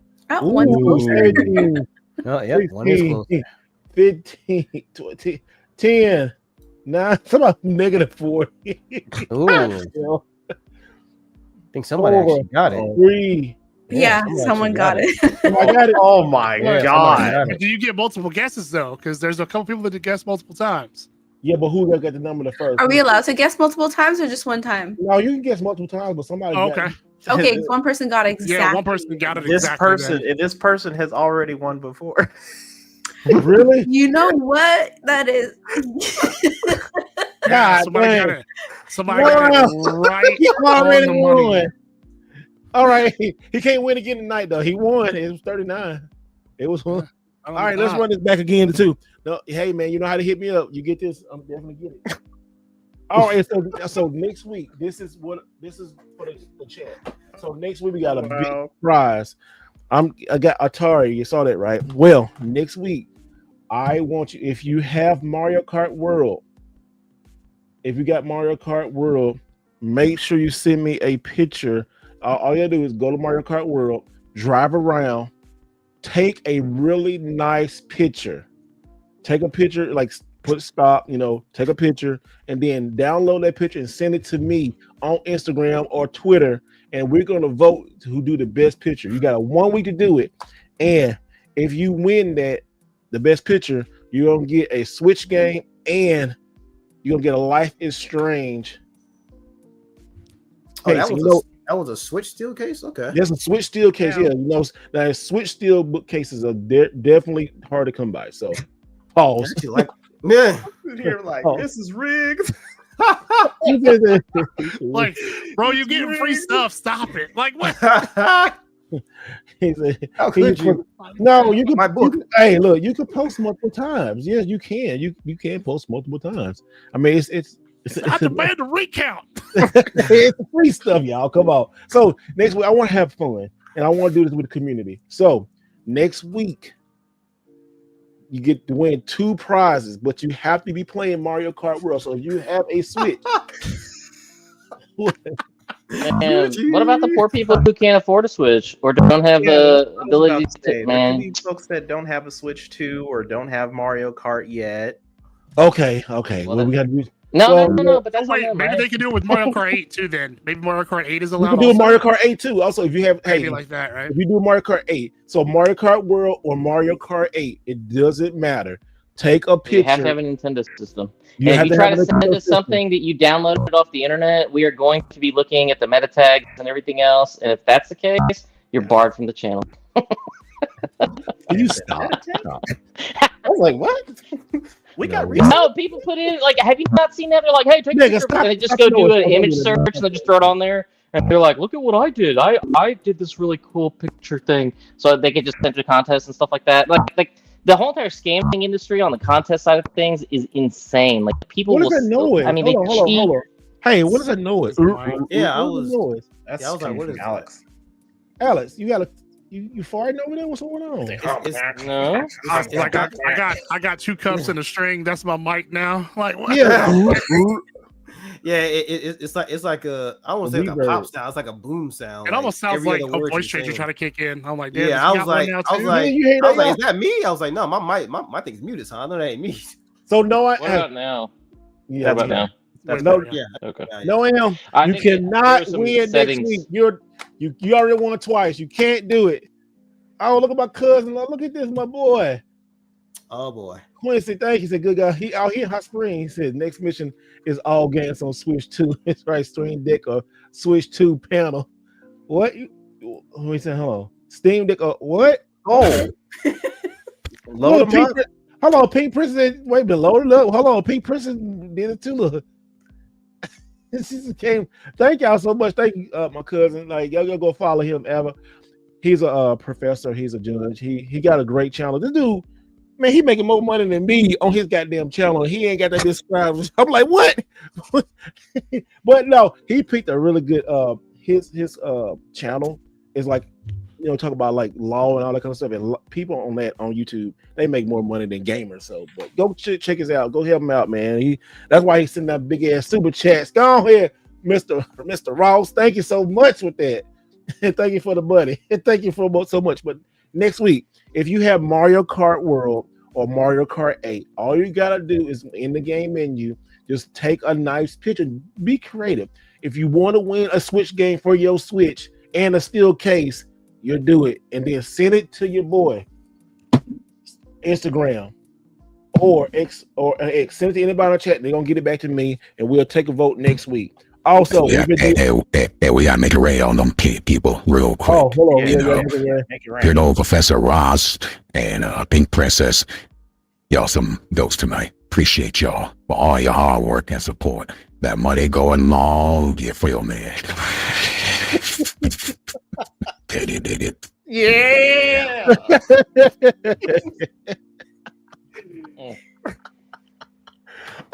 Every week is so funny. It gets funnier and funnier every week. Every time we do this shit, it's funny. God damn. I'm glad I found this shit, bro. I love it. I got so many options to choose from, so I think next week I'm trying something different. But I like this. I like this one though. The Kansas City pimp. Y'all almost made me forget. No, so you getting this. So why gotta be all Kansas City? Like, why? I mean, how'd they pick that? Said, why I gotta be Kansas City?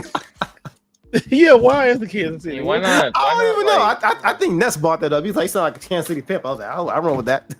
It was off of some movie. I can't remember. Okay. I thought that's what they actually had the South. Oh no, named it by, like the manufacturer. I was like, damn, that's it's just like called very specific.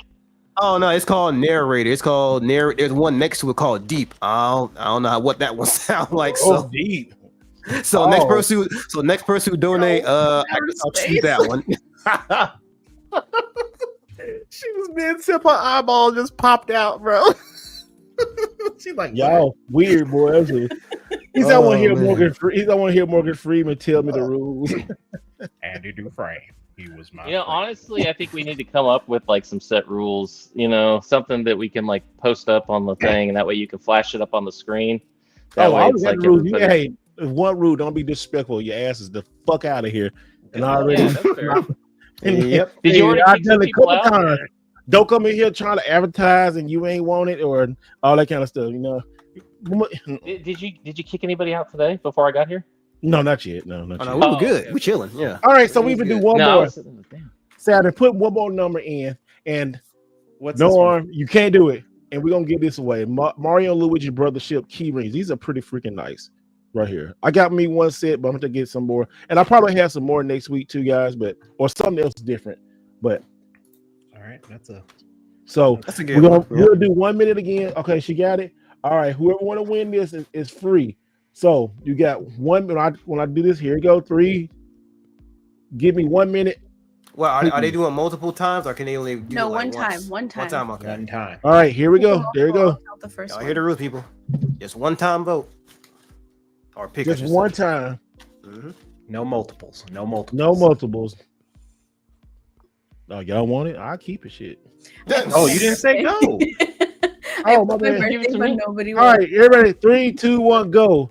Give me 1 minute on the time. For win this, between 1 to 100, and you only get one chance. Make it good. So we got 107 people in here. I know I should play that music. So crazy, it's hilarious, bro. It's never failed me before. So is it closest without going over or closest? Yo, I think the closest. Yeah, like whoever the closest either goes over, under, or they hit the actual number. Somebody got really well. No, you can't go over, but you gotta get close to it. Someone's like, I hope Omar wins again. Like, I was like, again? Like, what? You got 15 seconds. Somebody, I hope Omar wins again. He's like, again? Like, I just won. 4, 3, 2, 1. Okay, so you can't go over, right? You can't go over, but you gotta get close. So the number was 26. Who got closest to 26? I think Pixel did for 23. Yeah. Mm-hmm. You can't get over? I should have put a higher number then. It's like, don't you watch The Price is Right? There you go. Look, he won it. We gotta send him out. Look, support of the channel. I also look at it. He was playing. You get this, brother. We're gonna send this I'm gonna send this out to you tomorrow.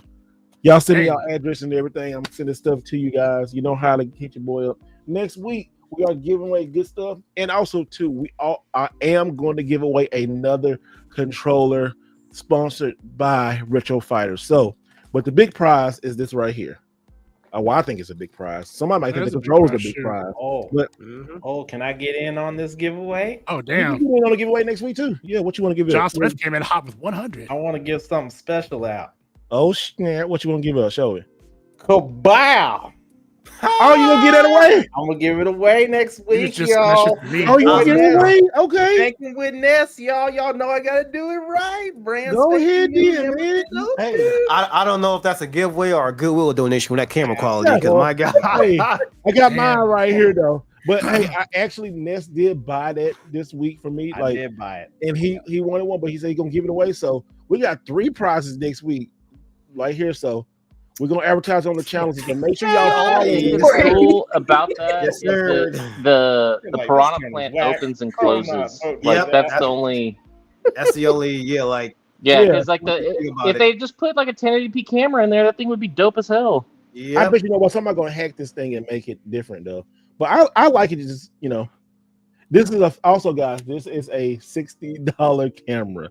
480p, but if you like Switch stuff, you got PlayStation Eye quality toy, 2003. That's People. just something I to think sit it's a on the nice wall. desk decoration. Yeah, It is a nice That's decoration. pretty much what it is. Yeah, It is that's a pretty nice. much what it is. But I never use it. So we got three I hope giveaways not. next week. We got a piranha plant. We got games. The games is going to be for Nintendo Switch. On the Mario Kart and Mario Kart World. Make sure you send those in. And also too, we're going to do a giveaway. I don't see how to get this. We're gonna do different ways to give this stuff away next. We're gonna think about this, but we got 3 big giveaways. All these things are sponsored. I'm glad, thank you for the sponsors. Thank you for Ness as a sponsor, sending stuff out. All the super chats people, they help do this to help pay for the stream. And also to shout out to my friends at Atari that I met. They gave me the games to give out. Atari 50 and also Life is Strange Steelbook. Steelbooks for Nintendo Switches is definitely difficult to find. If you see steelbooks for Switches, get it. I don't know. They're just crazy. Facts. I have a steelbook for Deus Ex Somebody Machina. said secondhand giveaway. What? Come on, man. That's a Hashtag regifted. Yeah. No, he bought it. He bought I it. was like, "You giving away that crusty camera?" yeah. He's like 480p, man. Oh hell no, man. This is I can't insult. believe he bought it and he gonna give it I'm away. gonna say Hey, 480p. man, you know how I'm feeling generous, man. So I was like, why not? That's true. That's true. Why I not? like it. It's really cool though. We might be able to get more. So yeah. Hey, you never know. It might be worth something one day. They may be in like limited production or whatever. So you never know. So, Yeah, it's not. We don't know. can't argue with free stuff. It's not Mhm. It's not the best camera, but it is. Favorite price. It's not the best camera, but it is the best looking. Yeah, I know, right? Man, who gonna argue with free 99? I gotta. Well, Yeah, I yeah. think you would have a better camera on the Switch, especially because you're just having that small little square with your face on it. Mhm. So you don't need like that much. I don't get the High point of quality. this I don't camera, know. really, though, bro. So you can see my face, but I'll tell you to go F yourself after you blue shell me. You know Yeah, you know what? You know what I when we mean? So go you can to see the me being arcade? like, you're like, no. I think I'll do it's that kind of also, like, negativity in my life. do you remember when I don't know if you get? I think everybody has that in the arcade, that Mario Kart machine, and then it tells you to take a picture of your face. Uh-huh. Yep. Yeah, The arcade so one, yep. it's the same camera. You just take a goofy picture of your face, and then but this time you have a square on top of that I'm not gonna be able where to do you can cuss people out, and I'm not gonna be able to do hopefully, hopefully the camera doesn't go in the wrong hands. That's what I'm saying, bro. In 2025, like, now there's gonna be some gnarly ass pictures on Nintendo Switch Online. Like, this is for the kids, man. Like, y'all, mm-mm. Is it available for everybody online? Like, if I have a camera, people can see me, or is it only if you're playing with your friends within the same It's in room? the game chat. Yeah, Wait, no, I thought it was in the game chat. it's in the It's game. in the game chat. Yeah, but you have to have those people invited in there for them to see it. Yeah, Yeah, you Oh, do. okay. I was like, people are we mad creepy on the gotta do internet. that. We gotta do that next week. We gotta do that before next week sometime. I don't have a camera. You can use any kind of USB-C camera though. Maybe Ah, you will be lucky enough to win this. No, I'm just joking. You know how many piranha plants I have? It's cute. I kind of want one. I don't know where you guys got it. Don't worry. We'll. I think it's something everywhere. We might be able to get you one. We'll see. But we'll see. We'll talk about it off camera. Well, somebody probably already has. So great. It's like, Oh, I'm sure. you can't give people on the internet cameras. Like, what? Oh, You left it on by accident. If you're giving people internet cameras, you know what's up. The amount of stuff I heard whenever the Kinect first came out for the Xbox One, and people didn't realize. Oh my gosh, Bruh. dude. Oh yeah. Like, Mhm. I heard like this kid, like basically like this guy tried to convince his wife he did not have an STD all over Kinect, and I was like, bro, Damn. Ooh. Had the whole just letting all the the whole information Battlefield out. lobby just knew your whole business. Mhm. Damn. I would change my gamer tag and just Delete the entire Leave the friends country. list. Damn that. You have to delete the entire friends list, yes, sir. The whole friends list. Ugh. Mm-hmm. That's nasty. I agree. Gonna have to rebuild that whole gamer score all the way back up. You got 100,000. Wait, you just gonna have to start over again. You're trying to get all the achievements of Halo 3 again. DS, because we're not going back to any kind of online console. Not the DS. Yeah, bro. About to go play some Nintendogs or something because we're not. My man then caught the DS. Yeah. we are down bad. I'm gonna have to send in a prescription for you. Oh, yeah, I know, right? You're like Alex. I caught the DS. Like what? No online activity for you. I caught the Ligma. You got a prescription? Hey, so let's go back to the subject, y'all. So about Nintendo stuff, right? How impressive like these dang sales! I did not predict it. I thought they was gonna like sell like 1 million, maybe. You know, like 500,000. So Nintendo. I mean, I'm 6% of sales by myself. I'm just saying. I know, right? How many systems you got? It ended up being a grand total of 8. You didn't get Pink Princess one. She still can't find one. Bro, it's like they've been coming out in waves. I've tagged her every single time. I'm like, you can order it from Target. You can order it from here. You can order it from Alex here. not giving up his shit. First, he's not man. friends. No. I've ordered 4 of them are already gone. 4 of them are already gone. Oh, yeah. Okay. Plus my I know. So I've got the 3 others. Best Buy had a launch yesterday for select areas online. You could pick them up in store. They were sold out. And then I think Target had another run. And I think it's just more regional, like where you're at. Yeah. Some where places she's located. Huge inventory. Much higher demand. That is correct. Yeah, that's the unfortunate thing. It's like they're just an ultra high demand area. But there's a lot of online retailers, even smaller ones like B&J's and or B&H, sorry, and Ant Online and a couple other places like that are like popping up with stuff. So it's like if you're constantly on the look, you will come across it. And every time I see it, I try to tag the people that I'm like, hey, I know you're looking for one. Go here. You might want to go and buy it and let them pay you back because the time you tag them, that's fair. It sells out, because they don't. A lot of people don't look like us. I mean, look like us, but a lot of us are like really on it. In the group, we like right on it. You're like, go get it right now. Like we're right on it. Yeah. Somebody said 3.5 million worldwide. So how many in the United States? I don't know. That number hasn't been. Nintendo Go definitely 3.5 within 4 days. When they were doing some comparison numbers, it was 3.4 million sold in a month for the PS4.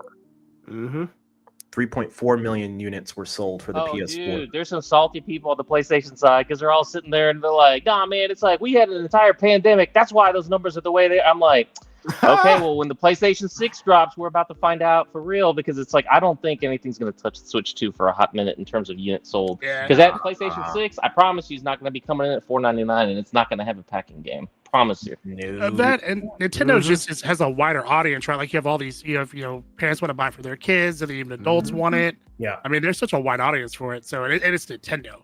Anything Nintendo's going to sell. Nintendo is game god. Everybody else, no matter how big and bad they think they are, they're still going to kneel before the god. I mean, there's just it is what it is. Kneel before God. Look at this. It says Nintendo has sold over 3.5 million units. This is from the official Twitter of America. Worldwide in its first 4 days, becoming the fastest selling Nintendo hardware ever globally. The US has to account for at least about 1 million, probably 1.5. Easily. Oh, no, US and Japan. We're the largest market. Yeah, you're right. We're the largest for us. sales. Everybody else. Maybe? So I would say a minimum of probably 1.3 or 1.4, something like the that. majority of it might be console closer sales to in the 2. United States and Japan and Southeast Asia region, and then Europe, oddly enough, is a very strong PlayStation kind of place, especially the UK. UK is PlayStation only, and the only game they play is soccer. That's it. They don't play any other games. But let's just that's not true. I'm just propagating a stereotype. But in the US, it's kind of they love soccer over there, shit. So they love it. You know what, no, I mean, it's like they're like, I want to play some football. I want to play the electronic football. Well, let's just think about that though. Okay, 3.5 million 4 days. The damn hunger for the Switch 2. Okay, let's think about that. When the Switch came out, right? I mean, when they got people have been wanting the Switch Pro forever. Like for the last 4 years, they've been wanting that. So you got that audience. Then the teases of bringing the Switch 2 out, the leaks, all that kind of stuff, and then the tariffs, and then taking it back. I really think they took advantage of that, like the tariff situation, because they was always going to keep, because it was already shipping units over here. But I think they brought it back so people, the demand can be even more. Like when they said, "Oh, this is an opportunity," all right, and everybody hung every day to like Nintendo's like, "What you gonna say this day? What you gonna say this day?" Oh, we got an app, but what about the Switch 2? Oh, we got an app here. And then when they announced it, it just blew up. And then the Switch 2, the release day, it just went crazy. It was wild. Like I was seeing like Switch 2 release videos, midnight release stuff. It was just crazy. It took me 2 hours to get my Switch, and I got there early. My GameStop sold over 200 Switches in 4 or 5 hours. It was crazy. Release. Well, you know what the other thing is too, Steve? It's like Nintendo did, like, I think they actually learned, right? Like, remember how we were talking about it before they launched? Like, they're going to have more Switch units in the retail channel than any other console launch ever for anybody, because they've seen what happens. And I think Nintendo's really taken a great stance against the scalpers. Like, if you go on eBay to buy a scalped Switch, it's only about $100, $150 more than the base price, right? So that's still too much. I don't believe in paying scalp prices on stuff like that. However, compared to when the PlayStation 5 dropped, and it's like, $3,000, $4,000, that was like stuff like that. 2,000. Yep, it was absolutely easy. And it's like the same thing with the PS3. I remember when that shit, dudes were selling PS3s for $3,000 when they dropped. So Nintendo, look at what they're doing. They keep releasing, wave after wave after wave. So people now know they don't need to go to eBay to buy anything. If they can wait a few days, another wave will come from a retailer, and then another wave will come from a different retailer. And it's interesting because each retailer takes a different day when they're like putting out their waves. They're not all doubled up and tripled up on top of each other. So they're spreading the love. And this is actually great for the consumer because they're able to get their hands on it for basically, if they're patient, they can get it at MSRP and not have to worry about scalpers or like phony posts on like eBay or Mercari or whatever. And it's just peace of mind because it's like, I went to Best Buy and picked it up. It's like, my store actually had some, that type of thing. So they're capping out at $650. The last one I sold was like $600. So they're capping out, about $150 more. There you go. $200 more. Which is like, I mean, if you think about it, like if you're desperate, you really can't get one. $100 premium. I mean, it's like, what's the sales tax, right? So it's like, at the end of the day, it's not horrible. So the person at the same time, I don't recommend it. So the person who's selling with, like, say they sell it for $700, then they got to take that 20% hit, and that's shit. They for shipping and stuff. Well, 15%, not 20%. 15. I have my Switch receipt right here. So for the standard Nintendo Switch console with a Pro controller and physical Mario Kart World, they ain't making no more. $648. What? Yeah. What? Yes. She's like, where's that Canadian tax? So if we're talking about not a bundle, or we're talking about just a console in general, and you're paying $600-$700 for that, that's a loss in my book. You sell a Switch 2 on you're wasting your time at that point. Yeah, you are. You have to put a dollar value on time.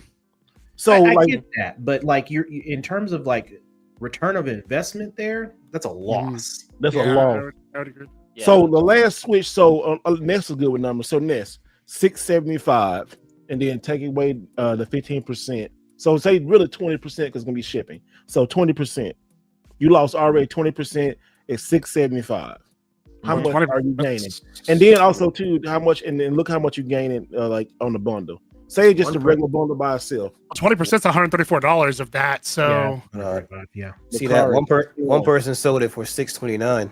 So and then with their cut, I think they take like 8% or something like that. So he probably got around $568 at the end of that. He made like $30 or $40 off the entire. Yeah, and then depending on if he had the prepaid label or the buyer had to pay for it, or Yeah, if he did a prepaid label or the buyer to pay for it, that means he probably made a profit of maybe like 50, 60 $20. like that.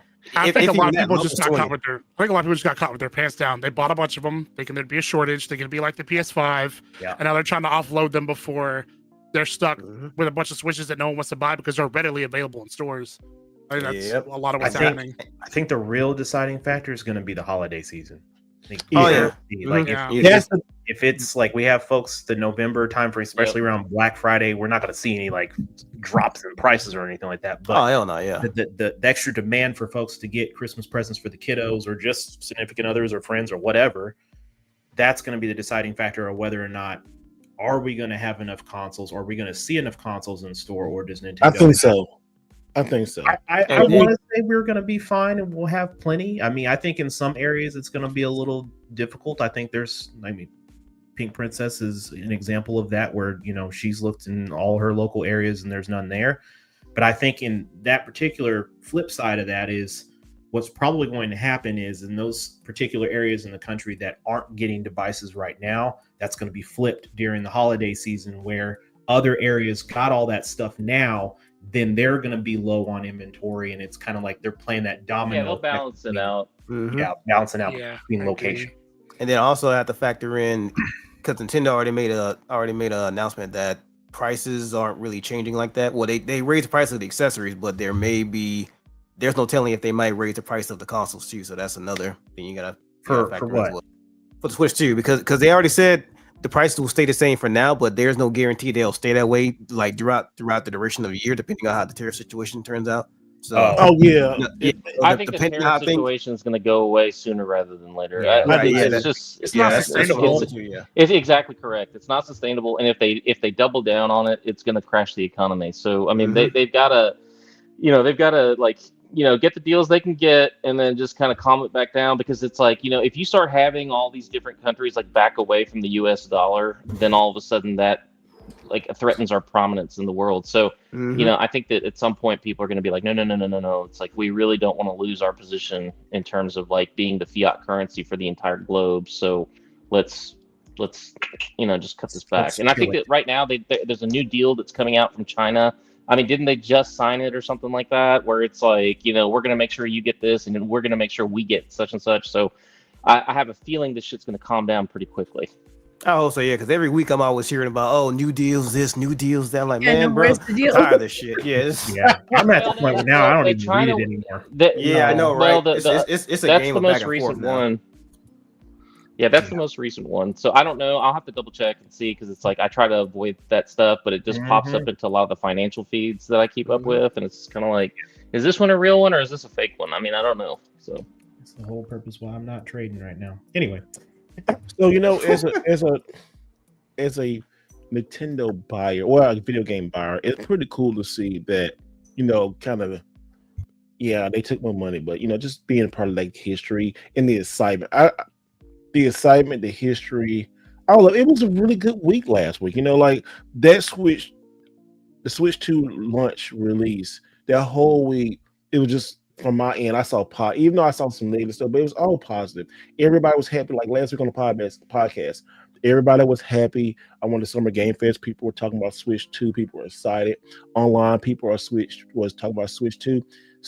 Nintendo took over like the world for the last week.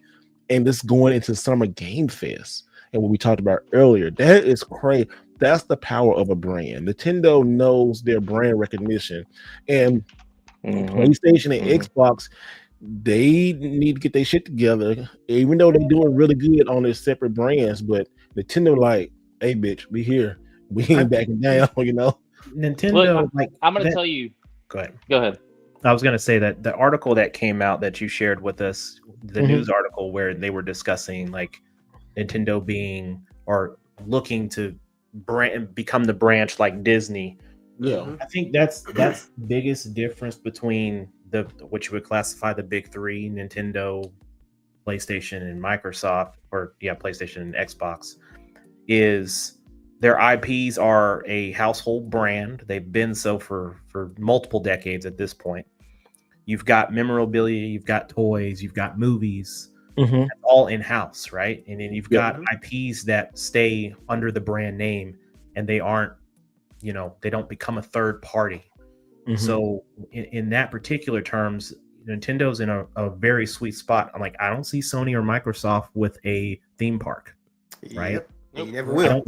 don't see them. They have 4 with- theme parks. Well, no, they they got 3. They got 3, and they got like 6 stores. Yeah, and the stores yeah, are and again, I don't exclusive. see them with stores and all that stuff. So Nintendo's done it Xbox in got a a store. way to where they've solidified themselves. Mario, Zelda, Metroid, Kirby, Pokemon, the list goes on. I mean, hell, It's- the Zelda movie's coming out next year, bro. Yeah, yeah. It's 2027.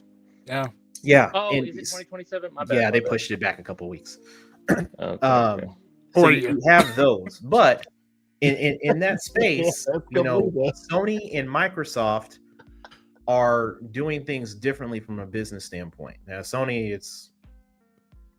they've been doing things as They got they've been Astrobot. doing. That kind of counts. You can have Astrobot I World. mean, Astrobot's is, I'm it's not talking it's, about the it's Mario game. Galaxy, Yeah, but I don't think Astrobot is a big enough brand to No, carry something like that it's by not. itself. no. Yeah, It's yeah. not. Hell no. It was a drop in the. I mean, don't get me wrong. I love Astrobot, but hell the game's no. fire. It's like The game's fire. Don't get Yeah. me wrong. I'm not discrediting the game itself, but I'm saying like Sony and Microsoft don't have those brand name, things that say I associate. Like Halo used to be what Xbox, like you can say Halo, you can say Gears. PlayStation do have it. PlayStation got God of War, they got Ratchet and Clank, they got Astrobot, they got those 3 off the top of my head. They have those. God of War is great, but again, those are not titles that are household names across multiple generations of people in the household. It's basically like if somebody showed you a silhouette of Mario, I'm pretty sure you'd be able to tell who that is. If somebody showed you a silhouette of Kratos, they'd be like, who the fuck is that? Probably multiple generations of gamers grew up with you Mario. don't have From grandparents who actually grew up playing any of those games. What were we gonna say, Saturn? Oh, Final Fantasy. If you show anything Final Fantasy, I think of PlayStation automatically. Started on Nintendo though. Yeah, but it's everywhere though. Yeah, Final Fantasy 3. It's branched out there. Hey, if I do this and I say, if I do this, I say, what system? Someone gonna say, Well, that's Final Fantasy 7, bro. That's all they're gonna say that. But if you showed me a picture of like Terra or Kefka from Final Fantasy 6, I would think Super Nintendo because that's where it came out. That's true, yeah. Because Final Fantasy that's a multi-generational console thing, so it's not like it's not synonymous with one particular platform. And here's where I get to the point right here is the future of what we're classifying as who's the top dog and who's this. Nintendo's in their own bubble now. They've created and solidified themselves in video game history. They've solidified themselves in a brand new market in terms of name brand this and sales of other assets outside of just video games. So they've done that. Yes, can I jump in real quick on that? Go ahead. When you just saying that just popped in my mind. Like you saying Nintendo created that they bubble and stuff. What Nintendo did, and this was like multi-generations, they remember when the Game Boy came out, and this was the thing I was talking about, like how everything is like a Nintendo killer, and every time you see a Nintendo killer, like, oh, this is gonna kill the Game Boy, nobody could kill it. Then it's gonna now it's a Switch killer, and all these personal PCs is not gonna kill it. They're actually like Nintendo innovates. They merged their home, like in that video, they merged their home console and their business model, how to do handhelds, into one complete unit. And like it's like this motherfucker this is Freezer right here. It's the final form. So this is my final form. And they did it, So that you gotta commend them for that. And everybody's trying to play catch up. And just like the Wii, you had PlayStation Move, and then you had Kinect, and they were great. Don't get me wrong. And Kinect is still great. I mean, Kinect is used in the hospitals. I mean, it's saving lives. So, the Move is still good, especially with Time Crisis. Just you see, Nintendo is always moving forward. They never say really get into like that war of graphics, and now we kind of see like it's not really. But go ahead, to that point there, it comes back to the day old term that we've been saying on this podcast for months, years, however long we've been doing this. It's like At the end of the day, if the game is good, people are gonna play it. You They're not play gonna it. like the problem that we're having with our other two, our Sony and Microsoft is we're in this massive battle of who's got the highest CPUs and GPUs, who's got the 4K and 8K, who's got this, and all of that is a minuscule. That's all. Yeah, Those are crumbs. That's not the go-to. That's not the finish line. The finish line Mhm. should be the quality of the game and what did it make me feel when I finished and completed that game. Did I want more? Did I want to dive into that entire world? Did I want the company to invest more into that IP so we can have generations of that game? Do I feel something playing COD from a story base? No, but that's not Look what what that's they for, right? look what they It's did with Mario Kart World, man. Like you were just it- saying earlier, that so freaking like free roam thing. They just added that little part. You're it's the playing that for little hours. things. It's the little things. It's like you don't have to reinvent the wheel, which is I think that's the biggest problem today with some of these developers. They create these games and they see someone go out here and someone said it I think before in a previous episode. They strike gold with this particular game and everyone wants to jump on the bandwagon and try to replicate that instead of you have a game that's done really well, capitalize on that and just tweak little things to improve that game and make it better and keep people coming back to play it. Those are the things that we want. I think they just miss out on that because they're so dead set on making hundreds of millions and billions of dollars and we've got to sell this and we've got to sell that because someone's shareholder said we're down 5% this month. We need to make a game that's going to kill it in the market and take over this. But see, that's the whole entire difference between Nintendo and really Microsoft and Sony. I mean, Nintendo's focus has been and always will be games. People want to call it a toy company, right? Like that's basically what they are. They build toys. And to me, honestly, that's what makes Nintendo so evergreen because they never lost focus of what their audience wants, who their audience is, and how they, innovate based off the needs and wants of that audience. And so they, in fact, instead of being reactionary, they're like, you don't know you want this, but we're going to show you something that we know you're going to want. And that's exactly what happened with the Switch. I mean, when that thing dropped, I mean, literally the whole world was like, I don't know. And then as soon as they started playing with it, it was just like lightning. I mean, people were like, oh my God, this is the greatest thing. It's like I can play my exact same game at home that I can on the road. It's sort of like, oddly enough, kind of a philosophy that Neo Geo had. You have a standalone arcade machine or you have the home system. The cartridges are basically identical. It's the exact same game. You're getting a true one-to-one experience no matter where you are. And the Switch has done that. And we were talking about this earlier. For me, the Switch 2 has not really been about Switch 2 games at all. I'm not even necessarily like pressed. I'm going back and playing Switch 1 games because now Switch 1 games are doing what, are just, I mean, the brute force of the system is able to push those games to the limits, and it's fantastic. So I have I have actively started going back and buying more Switch games that I was kind of like, well, it's going to happen. Maybe if they, it's going to happen. A patch or something like that. And so I think, oddly enough, I think Nintendo software sales right now are through the friggin' roof because of the Switch 2. So Nintendo knew exactly what the hell they were doing. I mean, they had this shit down to a science, bro. It's like, they knew that people were going to adopt it. They knew they didn't have to have like 45 killer apps like on day one because people are now going back to their back catalog and going, oh my God, this game plays so well. It's like, oh, this is a brand new game. Oh, every look at this, day. look at that. Like all the people doing, the Tears of the Kingdom and all that stuff. They're like, oh my God, it plays so much better. Or even the Pokemon games.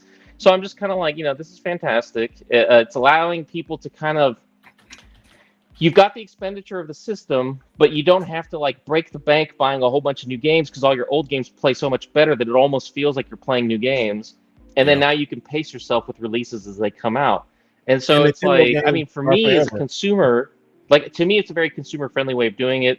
The backwards compatibility has been robust. I remember when people were like, oh, there's only going to be a handful of games that are going to have backwards compatibility, this, that, and the other. And Nintendo absolutely proved them wrong. And it looks like every time they've been, new firmware has come out, that's kind of improved. And, different manufacturers, like different publishers, Some of them are giving away free upgrades. I mean, like look at No Man's Sky. No Man's Sky was like, oh, bet, yeah, here, free.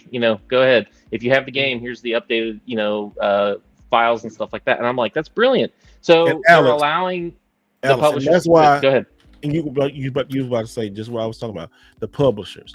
The publishers now see an easy way to get into the Nintendo ecosystem is with those key cards. And eventually people gonna wait a minute, they're gonna come around to those key cards. Some of them, may never will. But I mean, just to get next to the Nintendo, it's like remember back in the day, people in the checkout counter, you tried to get around the National Enquirer. I know that's kind of old for people, but I remember those. I remember those. And you'd be like, "Oh, I gotta buy that really quick," because they had that was a real clickbait back in the day. Goat boy on the mountain or some shit. Back in the day. Goat boy on the fucking mountain. Oh, yeah. Remember the stories of Goat Boy and all that kind of stuff. But it was like, it's been a lifelong Nintendo fan, but it's really cool to see like a lot of the stuff that people say about it. Nintendo just like, okay, all right. It's like, and Nintendo's like, okay. Well, I mean, Sony and Microsoft are competing with each other. Nintendo's not competing with anybody. They're just not. They're in their own lane, doing their own thing. It's like whenever the Wii U completely bombed, a release like the Wii U would have probably killed Microsoft or Sony. Yes, Nintendo kept trucking. Right?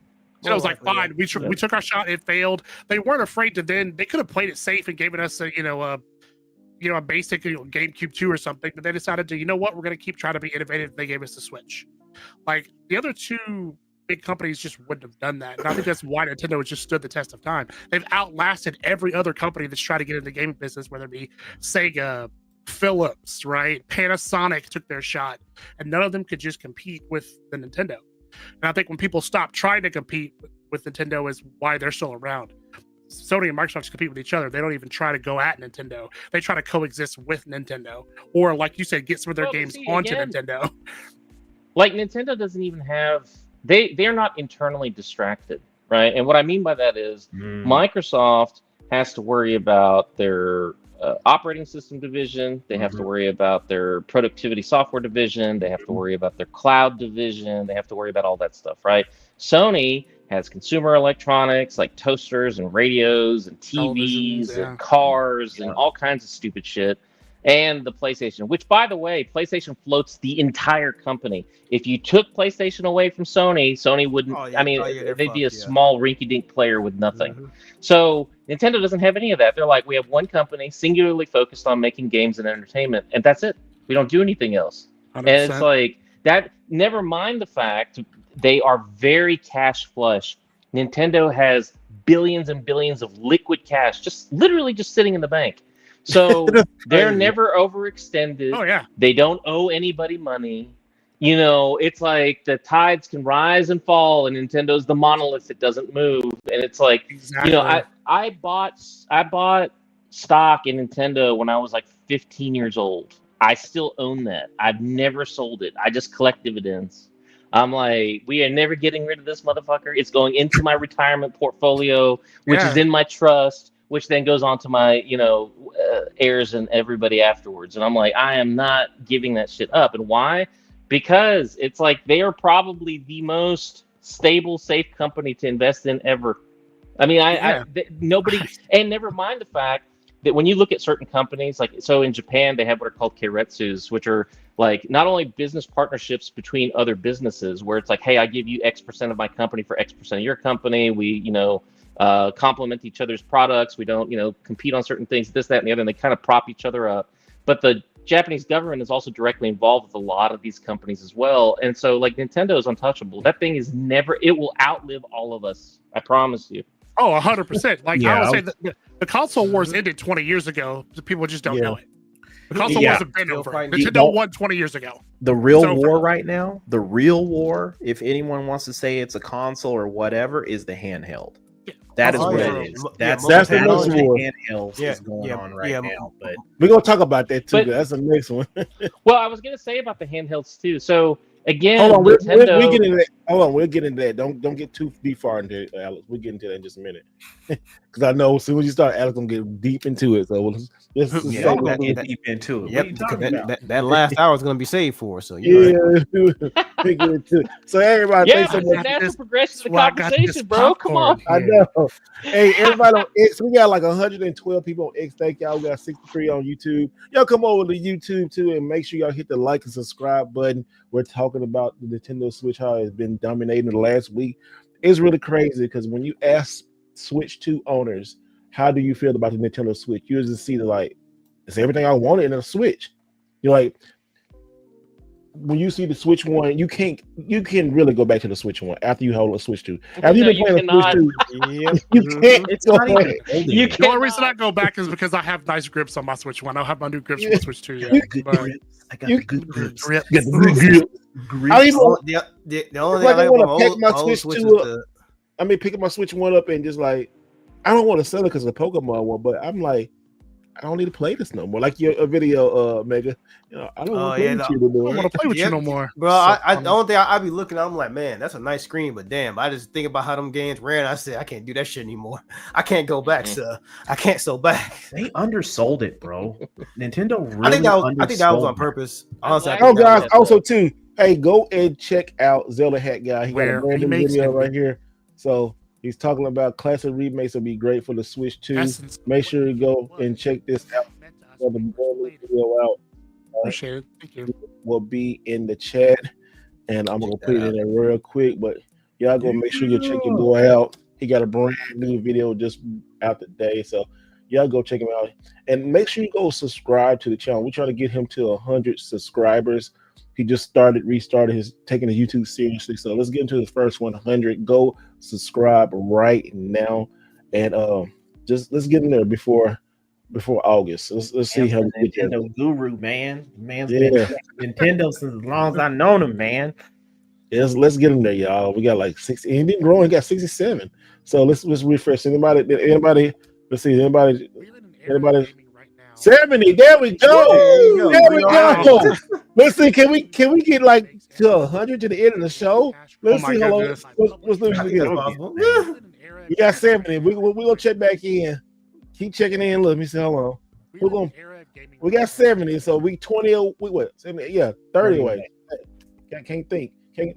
But yes, go subscribe to Zelda Hat Guy. The link is right there. We'll put the link again in the. There you go. Boom. Make sure y'all go check them out. Go subscribe right now. What's the video? Yeah, man, you ready for it? You've been doing good on it though. And stuff that there we go. Boom. All right, we're back. Got full. But so the Switch 2, like I said, man, everybody I talked to Switch 2 about or let them see it, they was like, dang, this thing's nice. And they said it feels good. I'm like, yeah, it does. Like, really do it. When you put your hand, you're like, damn. And I got going back to my Switch 1. I can't go back to my Switch 1. I try. I was like, Joy-Cons are too small too. Yeah, there's no going back. There's no going back. I mean, it's sort of like, when you're a little kid and you're like, McDonald's hamburgers are the best.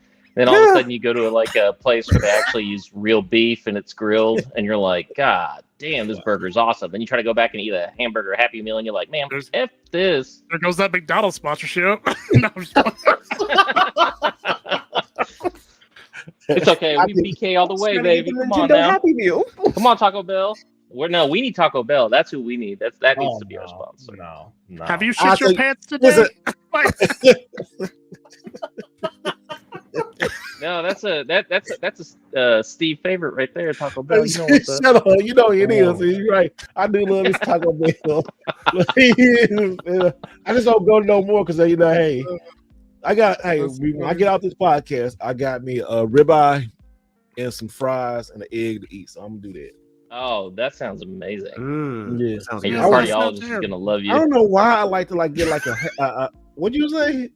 I say, and your cardiologist loves you. I gotta go to doctor Monday, man. I'm good. No, I just gotta lose this right here. I'm good.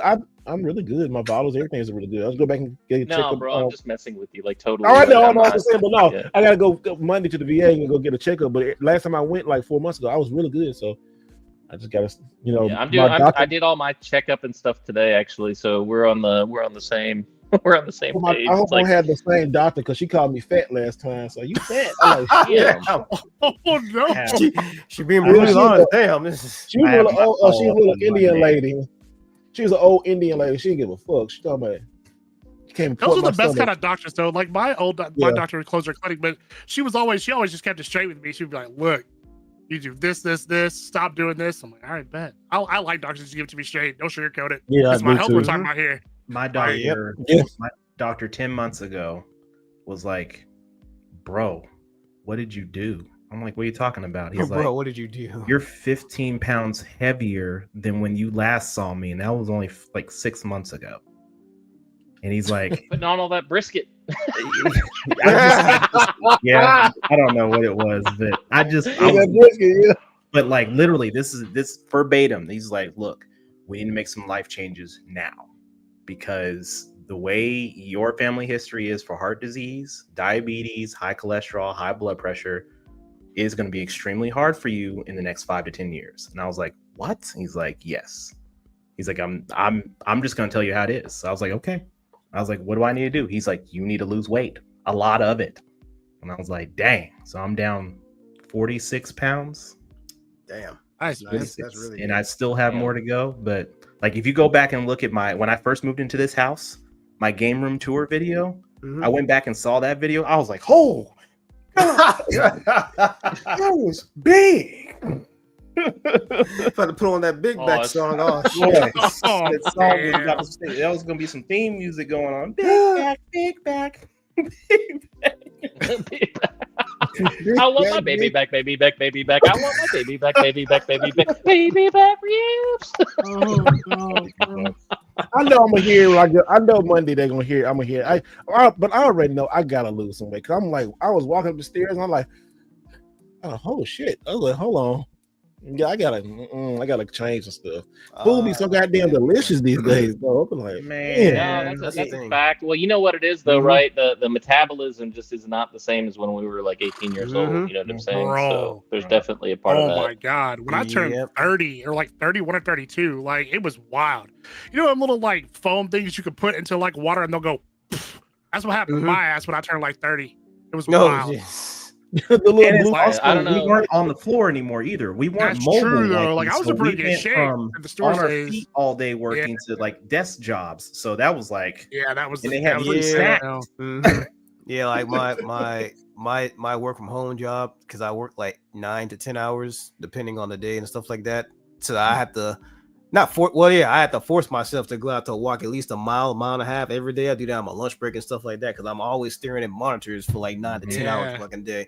So it's like if I don't do my due diligence and like eat right, especially exercise, yeah, that ain't gonna be looking good for me. Especially like Ness, like I got a family history of like I think hypertension runs in my family, high cholesterol, blood pressure, stuff like that. So I'm like, yeah, I've seen how some of my family are, and it's like, yeah, I don't want that shit to happen to me because our bodies deteriorate every single year. You're not going to be able to do the same thing that you did the year before or the previous years or 10 years or whatever, X amount of years ago. So it's always best to get your health in check before you get older because it's like you're saying, you just can't do as much as you used to. Gaming.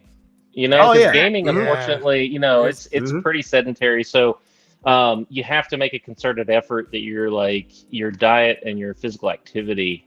And you know, people think, oh, I exercise, I got to go to the gym. No, you don't. Just go fucking walking. I mean, it's like you. There's so much you can do without paying for memberships or doing anything else. I mean, the most important thing is, it's like, you know, if you got somebody that you can, you know, spend that workout time with, even if it's just going for walks. I mean, it's like, you know, they've done the research that, like, you know, walkers versus runners get to their aerobic max faster than walkers, but within 9 months, walkers are at the same place that runners are. So it's low impact. It doesn't tear up your knees. And that's really important too if you're already carrying some weight, because you don't want to be in a scenario where you're like, oh, I'm hurting myself by working out. So, you know, exercise is one thing. And remember, the majority of your weight comes from your diet. It's not exercise. So if you had to pick only one thing to work on, it's your diet. And if you can, you know, really, it's like, don't get, especially when you're starting out, don't get all messed up with, oh, I got to eat, you know, this much protein and this much carbohydrate and this much fat. What you need to look at is your total calories, and basically it's like if you need to be in a calorie deficit to lose weight. So if you're an average guy, say you're like, 2,500 calories is where you're supposed to be, but you're eating 35 or 4,000 calories a day, that's what's causing you to gain weight. So even getting back down to just what you're supposed to be will automatically start making you lose some of the weight because you're not overeating. And then when you want to get into a deficit, drop down to like, 1,500 calories. At that point, when you start making those big deficit cuts, you need to make sure that you're eating food that balances your diet just the right way, because it's like that way you're not feeling hungry as much. And it's so funny because I was talking to somebody and they're like, why are people so afraid about being hungry in this country? We have food readily available. It's not like you're going to starve. So it's okay to feel that hunger, let your body actually get hungry before you eat. And it's like, just simple stuff like drinking water while you're eating. It's like stay away from the carbonated beverages, because carbonated beverages are designed to make you overeat, because basically they cleanse the palate in a way where it's like, oh, well, I could eat another hamburger. And it's like, I'll be honest, it's like I've got my own, health and wealth that I have to kind of like maintain and stuff like that. So I'm in the process of kind of rejiggering my stuff and kind of like, getting locked back in, because it's really easy to kind of be like, ooh, that cake looks good. Ooh, I want that Ferrero Rocher. Ooh, I want, that pizza slice. You know what I'm saying? It's like everybody's got their little kryptonite when it comes to foods. And I'm not saying don't eat that stuff. Just make sure that you're taking it into consideration so that it's not like, oh, I'm eating ice cream 5 days a week. You just can't do that. And also another big thing too is like this really helped me out a lot on my weight loss journey. Please, for the love of God, try not to eat anything heavy, especially in high carbs, high calorie count, or sugar 2 hours before bed, because you do that shit and let it sit on your stomach. I'm telling you, bro, that's my biggest weakness. That is your biggest weakness. Yeah, we know that, Steve. Like, you need to stop. You need to stop that, brother.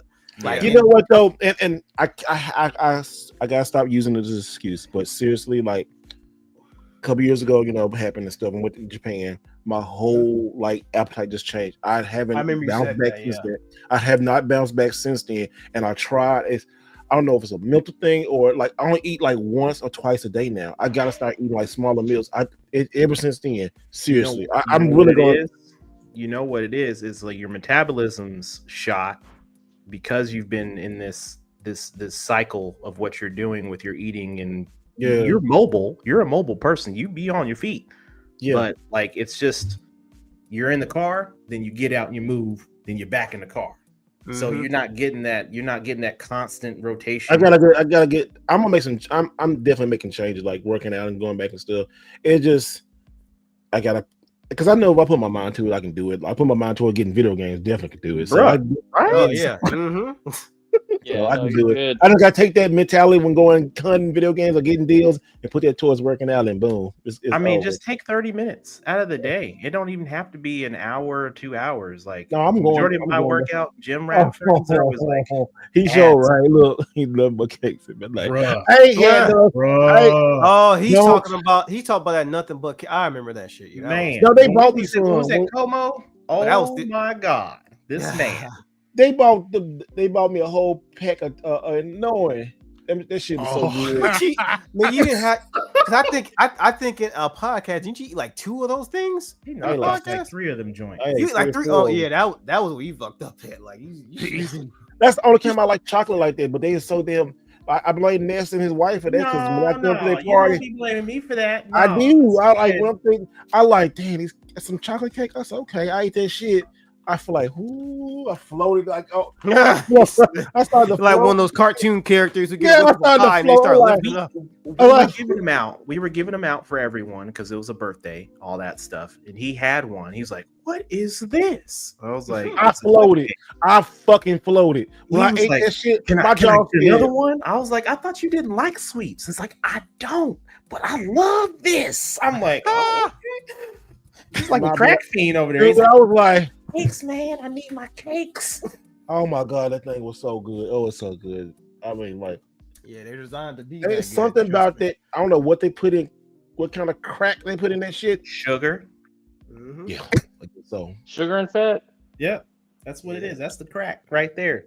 Sugar. Thank you, man. He said, "Man, your dedication." Thank you, man. I appreciate that. I can do it. I just gotta do it.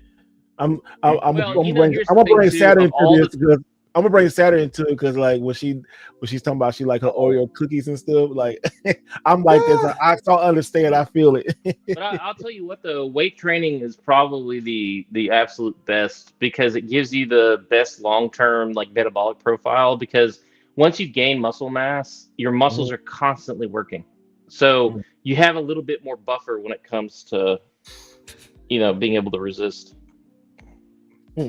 Well, let's get into the controversy now. There's no controversy. All right, guys. So we was talking about the Switch 2, but we was talking about Summer Game Fest. But Xbox is bringing out a product I'm not too thrilled about, but I know some guys on the podcast want to talk about it. So let's. So hold on, Alex, hold on. Goddamn, fuck you, bro. Come on, let's do this. My man got it locked and loaded. We're gonna show you the trailer real quick. Okay. This is a new Xbox Rock Alley.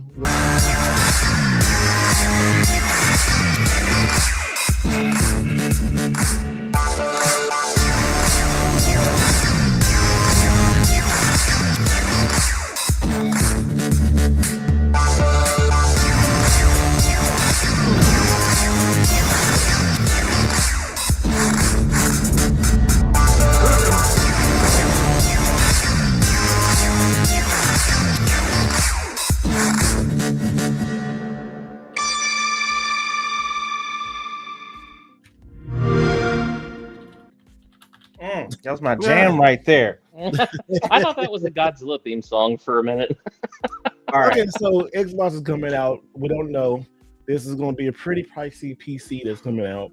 I'm not excited about it. I just lost so much goodwill with Xbox over the past year, but I cannot say that it's not an amazing looking product. I'm not excited for it. I'm not going to buy it. But Alex, he's a huge Xbox fan, been a huge Xbox fan. I think he's more Xbox fan than people realize, but he's really excited about this. Ness is excited about this, so I'm definitely gonna let these guys talk more about this because I really just haven't not been interested in this shit. I just been like, okay, I got this is my Xbox right here. This is the Xbox. This is my Xbox right here. So y'all guys, y'all take it over. All right, I'm gonna just chime in real quick, and I'm gonna let Alex take over. Alex ready to go. Look at him. Okay, Alex got ready to go already, bro. Yeah. All right. For reference for everyone out there, like why Steve's over here like I'm not gonna get it. So what was this? Yesterday or the night before? Was it yesterday? Was it last? The night before last. Yeah, it was the night before last. Yeah. I text the chat and I'm like, I made a decision. I think I'm gonna pick one of these up. Man, Steve go off. He go off. Whole chat blows up. Chat blows up. Why? I was egging on a lot though too. I've been doing quite a bit of research since they announced this, and Steam Deck 2 were the rumors for that.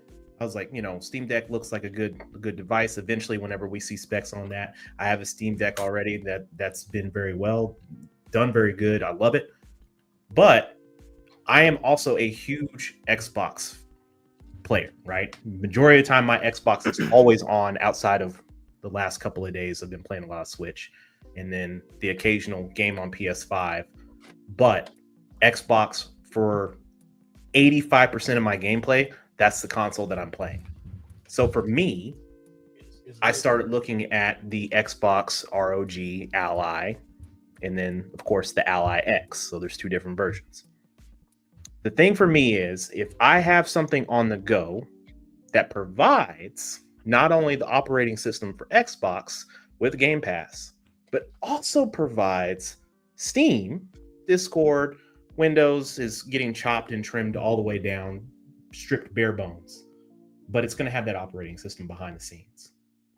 For me, that justifies a purchase. Why is that? Because if we're talking about two competitors that have been going head to head for the last couple of years, what's the deciding factor between the two? It's not the tech, because they're seamlessly, for the most part, hand in hand. It's the games. It's the exclusivity. Xbox doesn't get a certain amount of these games because they're locked on PlayStation. However, they're on Steam.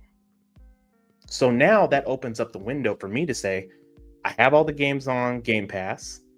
That's on this Ally X, and I also have Steam access, and it's seamless with this device to where I can go in. I don't have to do all these PC boot ups and all this. It's all in its own interface, and it works seamlessly on this device, and I have everything on the go. That is the selling point for me to have. This is the true definition of Xbox. This is an Xbox. That is my definition.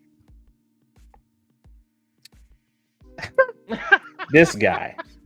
But see, okay. So we'll go back to that real quick. So Steve is thinking about it from a games perspective, and yes, Microsoft has been lacking on the games the last couple of years in terms of exclusivity. This is an Xbox, right? But we're not talking about. There's no more Xbox exclusives. Nintendo's the bubble that we've been talking about all day. They don't count in this. They're their own individual. When we're talking about PlayStation, though, there's not going to be a huge differentiation moving forward if you're able to play those PlayStation games, even though they were exclusive from an Xbox standpoint, but they're on Steam. So now I can play those games. I can stream Xbox games. Yeah, at home. Yeah. I get it. I get it, Steve. It's not for you. It's not. It's not hard. It's definitely a hard sell for me, Pauls. It's definitely a super difficult sell for me. Now in the chat, I was playing it up a lot more, but it's a and y'all and they know I've just been so disappointed.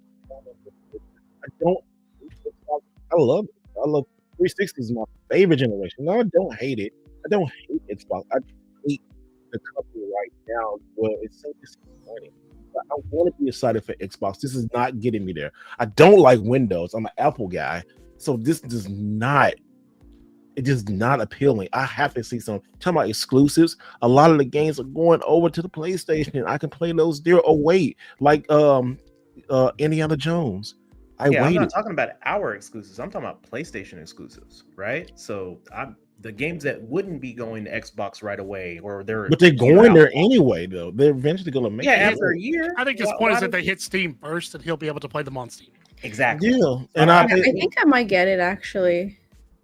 I'm pretty sold. The fact that I can use my Steam, and I have a pretty large Steam library, so the fact that I can do that on the go with its own operating system, and I don't have to stay at home like the PlayStation. Hey, Alex over there like this. So here's the thing. I think that part of the discussion that was kind of like lost in the text thread. I'm not like hell bent on this device. I like portable PCs. I think that the portable PC market is definitely going to be boosting over time, because what happens is when you start looking at gaming hardware from like a gaming laptop or a gaming PC, yes, you can do budget builds, but they get dated very quickly. And more importantly, you have to actually well, and you have to know what the hell you're doing when you're doing a budget build, because you have to understand that there's a balance between, what your CPU is doing, what your GPU is doing, how much RAM you have, how much memory you have in terms of like your SSD and, all that kind of stuff.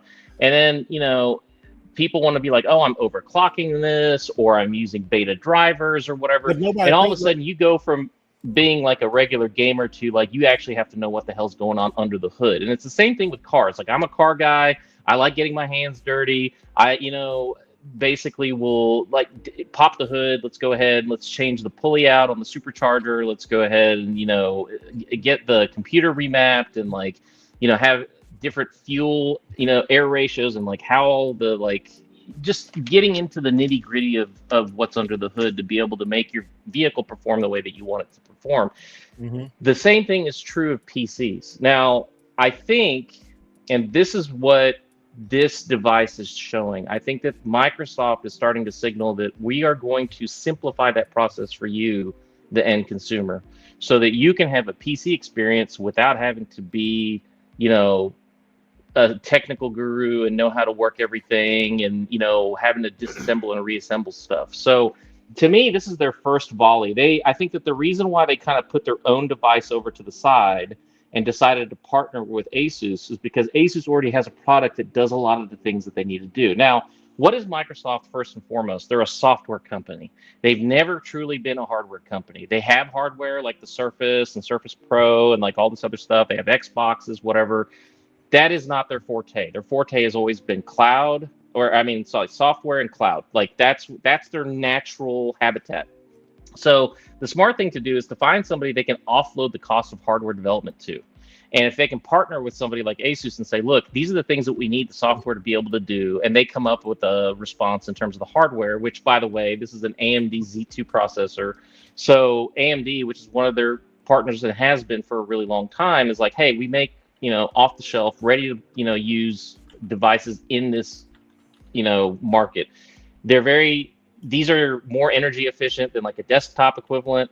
Their performance is better than, say, like a Switch or Switch 2 or any of those types of things, but they're not quite PC level on everything. So if you dial it in right and with the right setup, so like if you have a 1080p display, but you still have like FSR and you have this, that, and the other, you're going to be able to play games enjoyably on a handheld device. Now, Steam obviously came out with, before they had the Steam Deck, they had the Steam Box, right? And it was a disaster.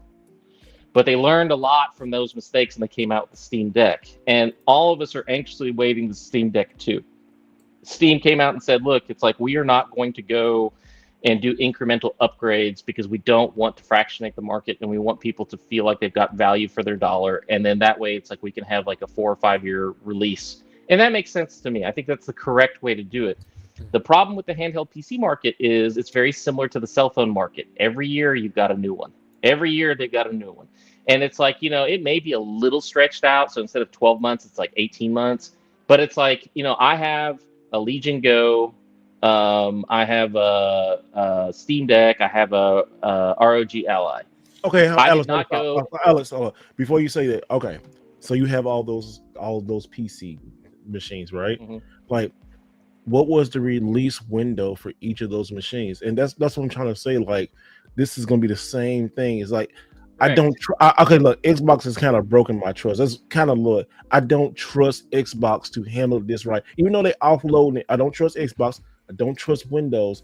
This ROG thing, as soon as this isn't just what I think. As soon as they release this, Steam Day 2 is going to drop and it's going to do the same thing as that, probably even better.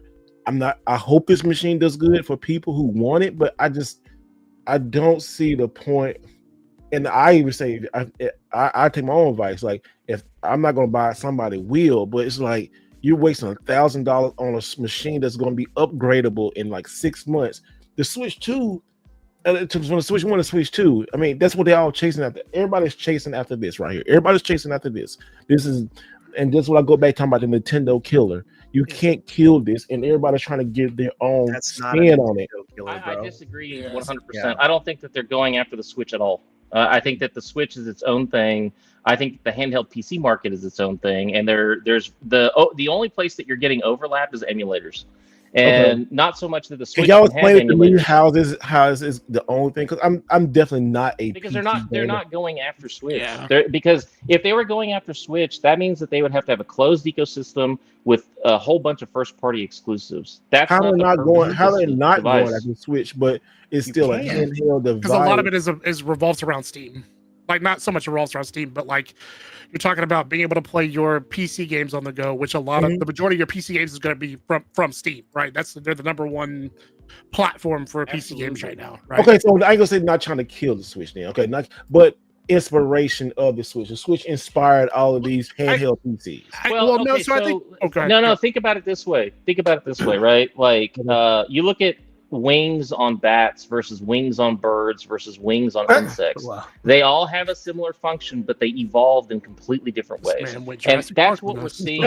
That's what we're seeing. No, listen, that's what we're seeing right now. The fact that because this is not coming because they're chasing after the Switch. This is coming from a smaller version of gaming laptops. Right. That's where handheld PCs are coming from. It's not because they're like, oh, look, the Switch, blah, blah, blah. Portable gaming came with PC first. That's what laptops were. It's portable gaming. And so it's like, at the same time, you had the Game Boy and it's like, all that kind of stuff. These are all concepts and ideas that have existed in computing for a really long time. Look at the mobile handheld handsets that we use for our telephones. That's the same kind of thing. All of these different groups of people are looking at different angles of a multi-angled problem, right? So Nintendo is very like, we're going to walk in a straight line and we're going to just keep pushing and doing our thing. And that's how they came up and ended up with the Switch, because they took their home-based console, the NES, SNES, GameCube, N64, etc., and it started coming down over into the Wii. Well, the 3DS and all that stuff kind of worked its way up, and when they met, that's when the Switch was born, right? The Wii U. So to me, this handheld that we're seeing right now is the equivalent to the Wii U in terms of what it's going to do. Why does Microsoft have to take this step? Because they can't go to the next step without having taken this step.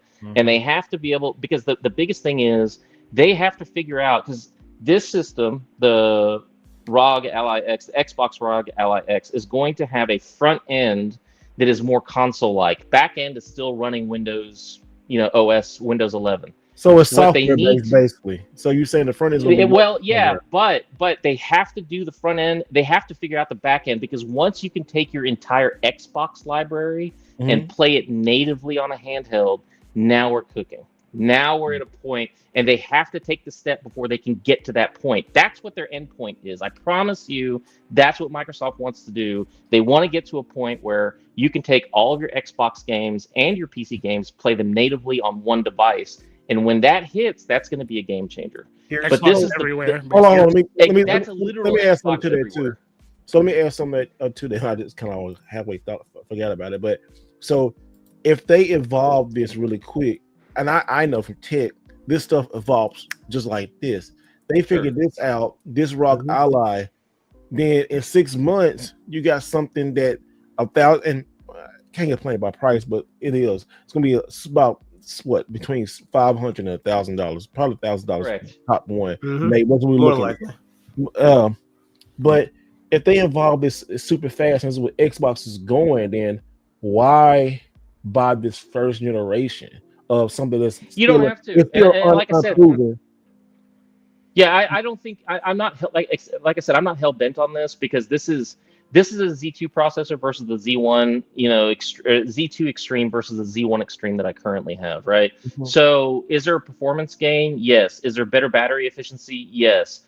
But here's the whole entire deal with PC gaming. PC gaming literally gives zero fucks. They want to constantly be like, I am the bleeding edge. I am the bleeding edge. And graphics cards come out every 12 months now. I mean, it's like 18 months. It's like, the fact that the RTX 4090s lasted for more than like 2 years is insane. Like, really the fact that because in the PC market, for us on the PC side, we look at this stuff like it's nothing. It's like, it's sort of like cars. Model year, after model year, you went from the Hellcat to the Hellcat Red Eye to the Hellcat Red Eye, Jailbreak, et cetera, et cetera. You got the Demon 170. It's like constantly, it's like, how do I keep pushing the envelope to make more power? And that's exactly the same situation the PC side is, which is not how console gaming is. And for console gamers who are almost exclusively console gamers or are exclusively console gamers, it's an absolutely alien. They don't know how to process it.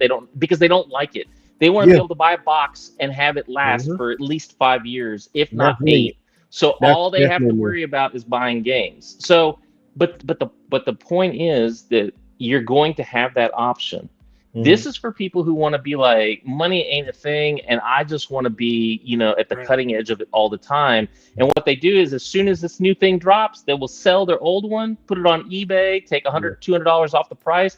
It's out the door. Somebody's going to buy it, because some kid, like maybe halfway around the world, doesn't even have access to that tech because it's not sold in their territory. So they're going to go onto eBay and be like, oh, look, this guy's selling it for like, a price that is actually reasonable and I'm not getting gouged. And then they, buy it. So getting rid of the tech is not hard. You just got to be willing to take a loss on it. That's the nature of PC gaming. I mean, like, just think about it. You can go buy your own individual GPU, individual RAM, individual SSD on eBay, and there's thousands of listings. But they try to. Okay, I want to say one more thing before I let you do this. But like, I just thought about that. If they're trying, it's like they're trying to like serve both masters, right? They're trying to serve like this PC type of game, and they're trying to console thing. And it's like, to me, I don't know. I don't want it to fail. It's a different mindset. It's just a completely different mindset, right? Go ahead, Ness. Go ahead. No, go ahead. Me go? You want to go? Go ahead, Zelda. Go ahead. It's like you're saying, right? It's what they're banking on is those people that like Alex said, that every time the new this comes out, I'm gonna go and immediately buy it. That's the audience that they're trying to cater to, right? Us console, well, I'm a kind of a hybrid, but you know, when I think about a console, I want to buy it once and I want it to last me for 5 or 6 years. PC gamers are swapping out graphics cards every other year. Like I have a friend who literally has every time a new graphics cards come out, he's upgraded.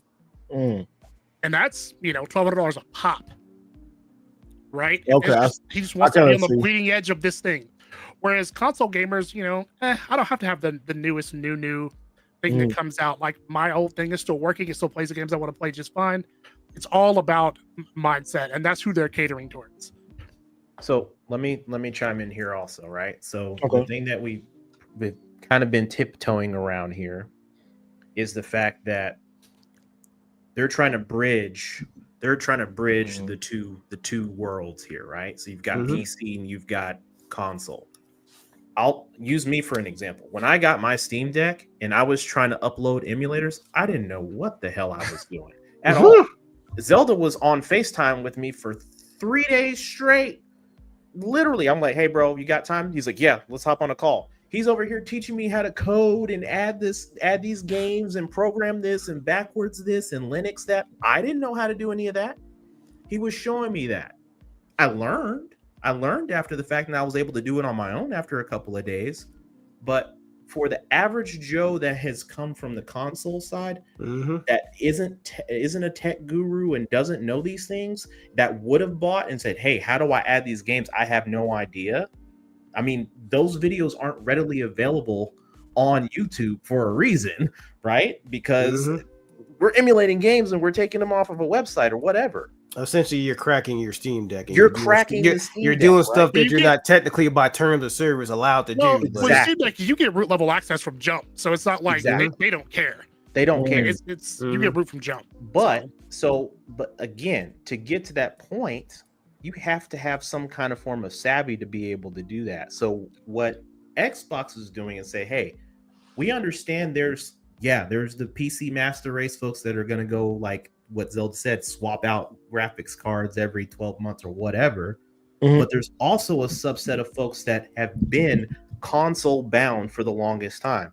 Hey, that's my me. Switch 2 people that like playing Switch, but they want to play high level quality games that they play on PS5 and Xbox, but they don't want to deal with having to work behind the scenes and mess with operating systems that they don't understand. Well, Microsoft's like, hey, I got you. Let me build something for you that looks just like your console and a handheld, and in the background, it's doing all that PC stuff for you.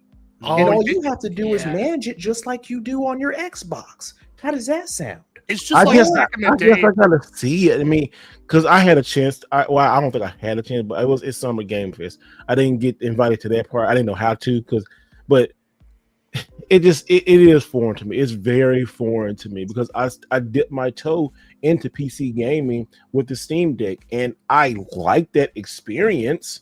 It's smooth. It's like a console. So, you know, a couple times I've been on the edge, like, should I build a PC one day? One day I might want to, but just because I tell you like this, my PC, I do like the skins and all that kind of stuff, like on Tekken and on Stella Blade and shit like that. Stella Yams. Stella Yams. No, bro. Where the Alex go? He dropped out. He must got a call. He must got a call. Yeah, he has, because I know you want to talk about, but I guess I'm overthinking this shit. I think you need a demonstration. You need a demonstration of the experience, because right now, even we've only seen the high level. Even the folks that, like, after Summer Game Fest and everyone's videos literally dropped one after another on the device, and they were literally in the same background. So it's like they were in line to do footage on this, and they couldn't even share gameplay footage. So all they could share was the screen and how it looked, and they were talking about it. And still, there could be, it's supposed to be this winter that it's dropping, right? So it's gonna be at that. But I mean, the price, I can say it because we buy a lot of shit. The price really ain't nothing. It's just I'm I mean, afraid. no, this is something. This is No, a well, definitely yeah, expensive life. this is my fear. That's gonna be good. That's gonna be a This good is chunk my of change. this is my fear with it. I buy it, and 6 months later, it's going to be like something else totally cool about it. I'm not worried about something else 6 months Mm. later. The reason being It's is going to be like because Apple Vision Pro. I'm still rocking this thing. yeah, see, he's still rocking There's his. been ROG Ally, there's No, you been can still INEO, play. ROG Ally. Yeah, like Yeah. it's all like I say, it's all about your use case at the end of the day, It's right? just how much performance do you want, and Right. how badly do you have to have the next newest thing? So this is Yeah. really an exercise in control, right? Like, so for example, when I bought the ROG Ally, I did not buy the ROG Ally X because I was like, it's too close in time, and the amount of improvement, although it's there, is relatively incremental. It's not something that's going to be, oh wow, this is a big difference. And I do the same thing with my phones. I don't buy a phone every year. I buy a phone every 2 to 3 years because I'm kind of Yeah. like, it No, I doesn't get that. have, Yeah. you know. So here's the thing: you can do the exact same thing in this scenario. It just allows you the freedom to do so. You don't ever have to worry about the mid-console generation refresh. That's up to you now. Do you want to do a mid-console generation refresh or not? And when do you want to do it? So basically, it's like that concept of a mid-console gen or mid-gen console refresh no longer exists. It takes that argument altogether away. And you know, case in point, like Microsoft's like, why are we going to do a mid-gen refresh when we're going to be releasing our new console in 27? Like, it makes no sense at this point for us to go ahead and put one out and then immediately have another piece of hardware come out, because people are just going to be like, well, I already have this Xbox. Why am I buying that Xbox? And I think that, you know, ultimately this goes back to the whole entire point. Microsoft, when they talk about everything is an Xbox, that's because that's what's eventually going to happen. We're not quite there yet. Yes, you can stream games. Yes, you have Game Pass. You know, there's a combination kind of between PC, you know, Game Pass Ultimate for PC and, you know, the console. But until you can get your entire back library to play on every device that you touch, it doesn't count. That's when you truly have everything as an Xbox. So, but they have to take these steps to be able to evolve the things, because they need players to buy this, give them feedback, and say, I really hate this aspect of the UI. I don't like the way this interacts with this, so I can't play the game the way I want to.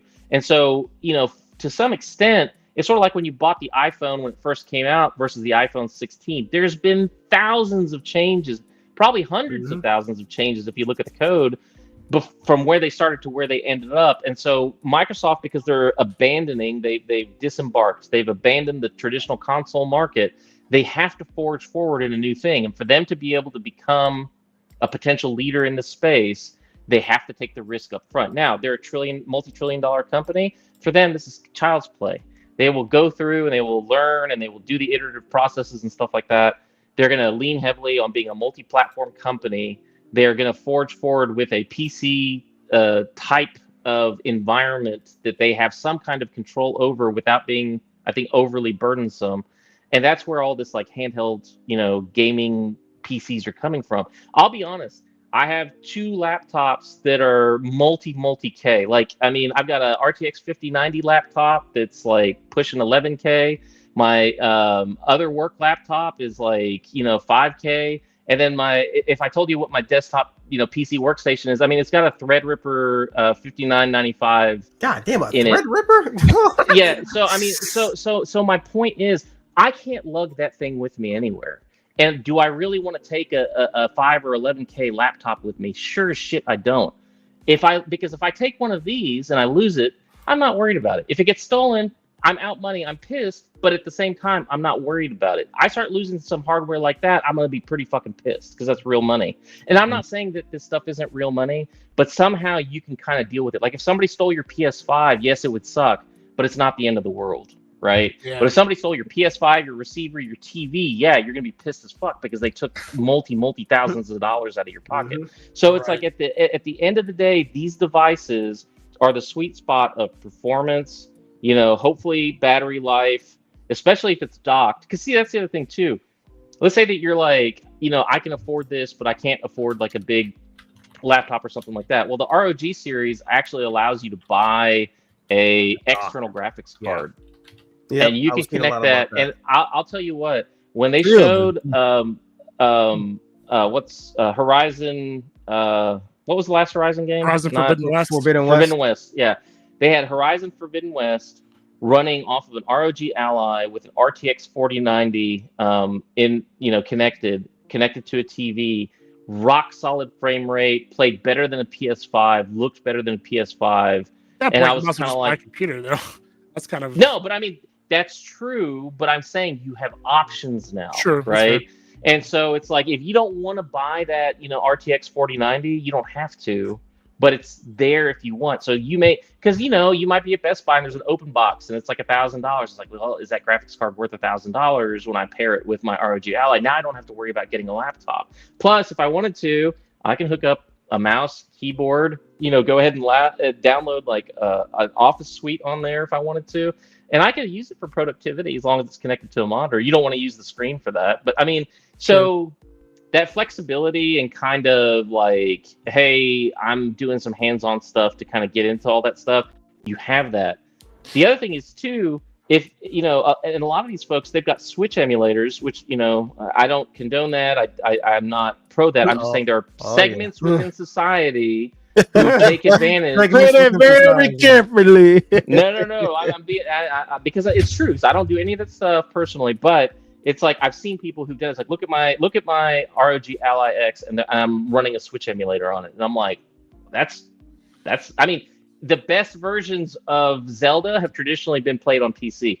Just go look at the YouTube videos; they're there, and it's like you're sitting there, you're like, holy crap! So when people are like, oh, they're trying to come after the Switch 2, it's like, no. They want Switch 2 to stay and survive and make lots of games so they could pirate that crap onto these devices. I promise you. So you're not there's no competition between the two. In fact, they want like Nintendo, you cook, I'm gonna eat all the stuff that falls off the back of the truck and I'm not even gonna worry about it. And that's what people do, because on the PC side, you got more nefarious, you have the ability to be nefarious compared much more easily than you do on consoles.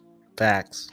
All right, so y'all kind of halfway sold me on it. I see it a little different. Your text change, you get shit mixed up and stuff. Absolutely. Alex, yeah, no, right? No, but I mean, but no, I see what you're talking. I can understand, and I do see this is the future, of it, because like they want to play everywhere. I just don't break my trust, just like. No, and that's a legitimate. What you're saying is 100%. I mean, like Microsoft, basically, their messaging has been so poor. Their PR has been absolutely disastrous. They haven't done anything. That's what I absolutely hate about. Absolutely, because they came out and said, "Oh, we're only going to put 4 games out on the PlayStation." Now it's the entire freaking library. You put Gears, and when Halo shows up, I mean, it's like at this point, it really doesn't make sense. If you're a console player, right, and you're minding your P's and Q's and you don't want to overspend, the smartest thing to do is to buy a PlayStation. That's just, I mean, unequivocal fact. Yeah. It is the smartest thing to do, because now you're getting the best of both worlds. You're getting Xbox games, you're getting PlayStation games, and it is what it is. If you really want to kind of like go out a little bit, maybe you can buy PC2 or buy a Switch, but let your PlayStation be your primary console and then supplement it with a PC and a Switch, and you're done. At that point, you really absolutely don't need an Xbox. I didn't know you could put a graphics card to this. Then that's pretty interesting, because I've been like for the last 2 years, I kind of do want to build a PC, but just don't know how, or just don't want to take the time. But I can see this. If this, what you saying, Alex, is really true, and Ness and Zelda, y'all. All of y'all, really, all of y'all. I can come around on it. I really can. Yeah, I think being cautious is fine. I don't think there's anything wrong with that. And if you want to build a PC, if you want to build a PC and you want to make a video series out of it, where it's like we all sit down and help you build a PC, I'm 1,000%. I think a lot of people would love to see that. I've built PCs. I built like 8 PCs for myself. I built stuff for friends, family. So I'm definitely down. I think that'd be pretty cool to do. I kind of do want to build PC game. Like it's just like when necessary. Like, I think if you really get your feet wet and like really get a good experience out of it, like for me, it's the only. I think I said it before. Like the only reason I really play on PlayStation like that is because of physical games. And I think I've said before that once that whole thing goes away, like the PlayStation 6, if they announce, 2 or 3 years, once they finally show that, hey, we're finally abandoning the physical market, we're doing all digital from here on out. Well, it's really all right, easy. bye.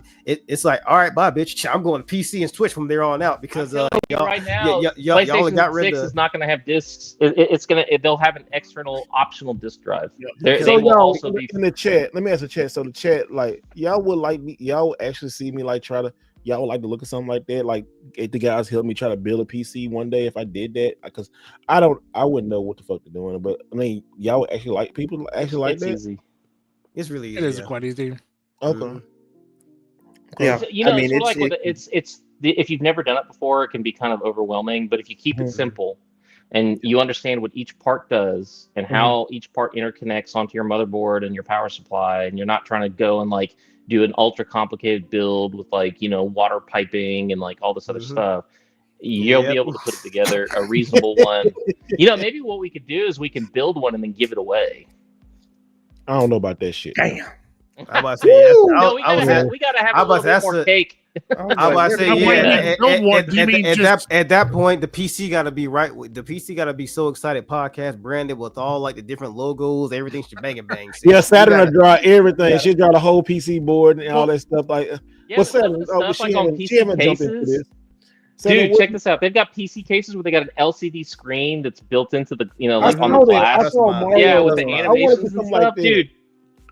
I mean, it's like the fact that it's 1,000% customizable. You can do whatever the hell you want. You can do colors, lights, the whole shebang. I mean, and it's like even the cases themselves. I've seen people build cases out of like, you know, just random stuff. Like, oh, I'm going to turn this wooden desk into a PC case, and it's like they do it, and it looks like cool as hell. So, in terms of creativity and artistic expression, there's a lot of things that you could do out there. And it's like, let's not even get into the discussion about keyboards. Because hold on. Let's get, because Saturn, she was talking about. She was talking about man, bro. And I know Saturn, are you a PC player too? I built my PC by myself with instructions and a website to make sure that they're compatible. But that was years ago. That was like 2022. So all my parts are old. That long ago. Years ago, 3 years ago. Like that, 3 days, nothing. It was like $5,000. I'm like, I don't want to spend another $5,000. My parts are 2021 and 2022, so it's right around the same. It was fun. There's lots of mistakes because there's like short circuits that kept happening, and it took me like a year to figure out what my issue was. So what do you think about this ROG stuff, Saturn? What do you think about this Xbox ROG Ally? You said you kind of hinted and said you probably would buy one of these. What do you think about it? Yeah, I think I might get one just because there's some games that I want to play, right? And I already, it's like, do I want to play it on PlayStation Plus, like the higher tier, and like you can only play it on TV, right? Or can I travel and play elsewhere? And the thing is, I'm trying to get back into traveling because I took like a 2-year hiatus. That was the most saddest 2 years. So I need to get back to my minimum 4 countries a year, which means a lot of traveling is going to happen. So I need something. I feel you. I love to travel. I feel you.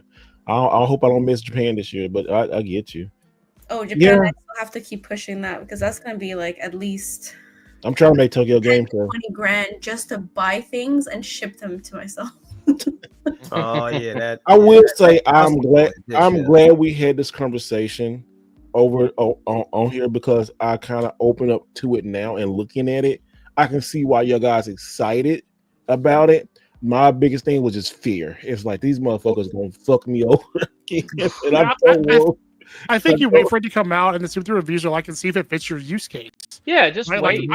I'm skipping it because the Steam Deck fits my use case right now, and I'm kind of holding out for the Steam Deck too. But it would make some good videos. This would be one of the things like I can get it for the channel, one of situations, but I don't think so. I don't know. But it's really. No, I mean, like that's the whole entire thing. Like, you know, I started collecting Steam Decks, and I bought the original Steam Deck, like the launch edition. I got the limited edition that was like the smoke-colored case with like the orange on the control sticks and stuff like that. Then the white one came out. I had that one. And I was like, man, it's like I'm not gonna buy another Steam Deck just to keep it sealed in the box. I was just like, yeah. But I mean, it's like, you know, it's like, so, you know, I totally get I don't want to jump into something that I'm not 100% like sure, number one, that I'm even going to use. And this is something that's really important for the podcast listeners. don't buy shit you're not going to use. Don't buy shit you're not going to enjoy. Do not buy shit just to be part of the FOMO situation. Because if you do that, number one, financially you're hurting yourself for no good reason. And number two, you'll start having some regret and buyer's remorse and things like that. And those are why torture yourself like that? You know? It's like, you know, I think a lot of people they chase after products for no, you know, without thinking about that. And it's like you get stuck up in the FOMO. I mean, like when we were talking about the Switch 2, there's people that were like, I don't know, maybe I am, maybe I'm not. And it's like, but deep down we knew they're Nintendo people. So it's like they're saying this shit, but no, we know you're gonna buy it. Other people are like, I don't really play video games. And this person, these two right here, both of these motherfuckers said they wasn't buying it, but they ended up buying it. And this motherfucker right here got 25 games now. But I mean, he's right. FOMO is a powerful thing, and be careful that's going to get you. Yeah, he went from no Switch games to like what, a good 25. You need to he went back and bought his old games. I was like, he went from 25 to 0. My games were gone. All your games were gone? My games was gone. I went back. I asked for like 6 or 7 specific games. Like, oh, we sold those. I was like, damn. Your face, damn. No. But you know how there's the concept. We have the concept of FOMO. There's also a concept called JOMO, and that is the joy of missing out. And so sometimes you got to be zen about your purchases and say, do I really need this or do I not? Or can I wait?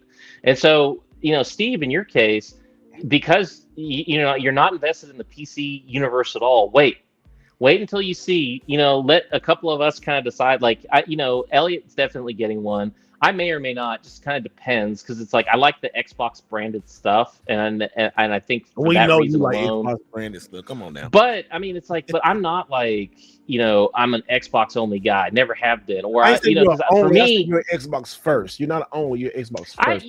I'm not sure that I'm an Xbox first. I'm a gamer first. Now, I have a very large library of Xbox digital games and physical games. I have a very large library of PC games. I have more PC games. You're an Xbox gamer first. I don't know about that. Well, because Xbox and PC to me is kind of interchangeable at this point. Okay. You know, and it's like, I mean, honestly, they are, because it's like I have Game Pass Ultimate and I play it more on my laptop. I guarantee you, that's why I always say, no, I 100% guarantee and agree with you on that, because Xbox was born out of PC gaming. Yeah. So that's 100%. why I would say if you're a PC gamer, you're siding more on the side of Xbox. If you're a console, you're more on the side of PlayStation. There's nothing wrong with it. We can make jokes back and forth, but that's just how it really kind of is. Like if I ask a person who's 100% Xbox guy, I said, "Oh, you started with PC? Oh yeah." And then if like somebody who don't like Xbox, like, you like PlayStation, you know, yeah, I'm cool. Yeah, that's what it is. I just noticed that over the years since the first Xbox came out. And then when I saw research on the original Xbox from PC and all that stuff, I was like, oh, I get it. Yeah. Don't forget. For me, Gears of War is the #1 game of all time. So like I'm pumped. Like the only thing I see is Gears of War. I'm a Gears of War gamer. I am not any other thing. That if you're gonna put me in a pigeonhole, it's 100% Gears of War. So it's on PC, it's on PlayStation, it's on Xbox. So we straight. Oh, and I got my code before you. Put that bitch on Switch too, please. Hey, I want to run up on some kids and show them what's up. Hey, I got my code before you did. Don't forget that you know there's been a lot of JOMO, and the phrase you use is JOMO. Joe was the joy of missing out. Is that what you said? Yeah, joy I like that. There's been a lot of FOMO. Put that down, right? Saturn, for a shirt, Megan. Joy. You can put like. But there's been a lot of JOMO. There's been a lot of FOMO. But at the end of the day, with these games and these consoles, you just got a YOLO. Oh my god. Dad joke. Let's go. That's a good dad joke. I thought you were gonna say something that had to do with something else, and it had this big build up, and you feel like I laughed at my old joke. Okay, yeah. That was so bad. I had to. That was so bad. It was good, but okay. You was really ultimately that joke. Ultimately, where we are with gaming, we have more choice now on how and where and when we game than we have ever had in history. Oh yeah, absolutely. Okay, so We've had this long extension, but now we've got it all outside of text message because a lot of that information got construed in that long as conversation the other you said night. before, hilarious. you can't really infirm too much of text. You gotta do face to face. No, talking about it because you actually get to have the whole concept and idea. Like, hey, this is the discussion, and so it's like, I don't know. I mean, it's always different, and I mean that's true. Like in terms of people's romantic lives too. Y'all need to talk to each other. That's why shit's so weird and crazy right now because everybody wants to send a text or a Snapchat or a Tinder, Grindr, whatever you're on. And I'm like, bro, it's like just call the person up and have a conversation. Say, meet me up for some coffee and actually sit face to face and talk with your phones in your pockets. So much of tone is lost in text. Go ahead. No, you're very true. It is very lost in text. All right, so y'all I sent y'all the post from X a couple of days ago about Halo. Oh yeah.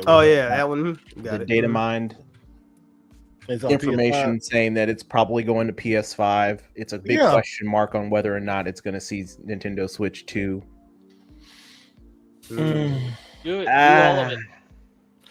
I mean, it'll be fine. I don't buy know it on PS5. I don't know if it'll blow up that much because I feel like everybody who's playing Halo's playing it. They're definitely looking at PS. I'm not paying. Every developer right now is definitely looking at Switch 2. They're looking on numbers. They don't want to miss out again. You got EA Sports with Madden. They couldn't wait for August to run around to get that game on there. Oh, we'll put a key card. We'll get there. They could not wait. So nothing is. You know what? In the next 2 years, nothing's ruled out. We're gonna see some crazy stuff because, from Capcom, I agree. From Xbox, Nintendo, we thought like the last couple of years were good. We starting a whole other thing now. Well, we're getting back in the train, the wagon's chugging again. Yeah, we got stalled out for a couple of years, and now we're coming out the mud. So that now momentum, the game 100. Hey, by the way, I wanted to say one thing about cost. So we were talking about the ROG Ally X. Hold on. Somebody said, why is there ads on a live? Ladies and gentlemen, that's controlled by YouTube. If you get YouTube Premium, you won't have to worry about none of that shit. YouTube Premium is cheap. It's like $15 a month, $13 to $15 a month. It's cheap. You won't see none of that stuff. That helps out creators and all that kind of stuff. That's how we get paid by the ads running. They started doing that. We got no issue. We had no control of that. We had no control. But if you got YouTube Premium, I ain't seen an ad in 3 years. And that's been the best ever.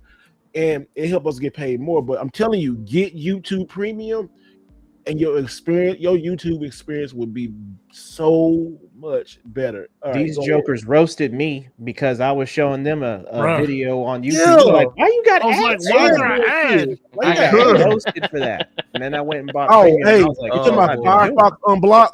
Oh, YouTube cracking down on that stuff, bro. They cracking that. They in the next couple months, they cracking down on that. So you can do Firefox Unblock for a little while, but they cracking down. And also, please don't use that, especially when you watch my videos. Don't do that. That we don't get paid. Well, I mean, we don't use it on none of the creators. We just get YouTube Premium. We get paid extra. You're getting free content. You're getting free content. Don't knock us out. We work fucking hard for that shit. All of us do. So please. I mean, I understand ads are annoying. I hate it. I pay up for an ad, like on NBC, Universal, all that kind of apps. I just don't pay to get ads, and but I get it. I understand, but just spend a little bit more. You have better experience, or at least turn it off while you're watching us. Yeah, please. Well, get YouTube Premium. I just want to make a really quick point about cost, because that got glossed over a little bit. So when you look at that handheld that comes from Microsoft and ROG Ally, it's like that's probably going to be $599. That's what my guess is going to be, right?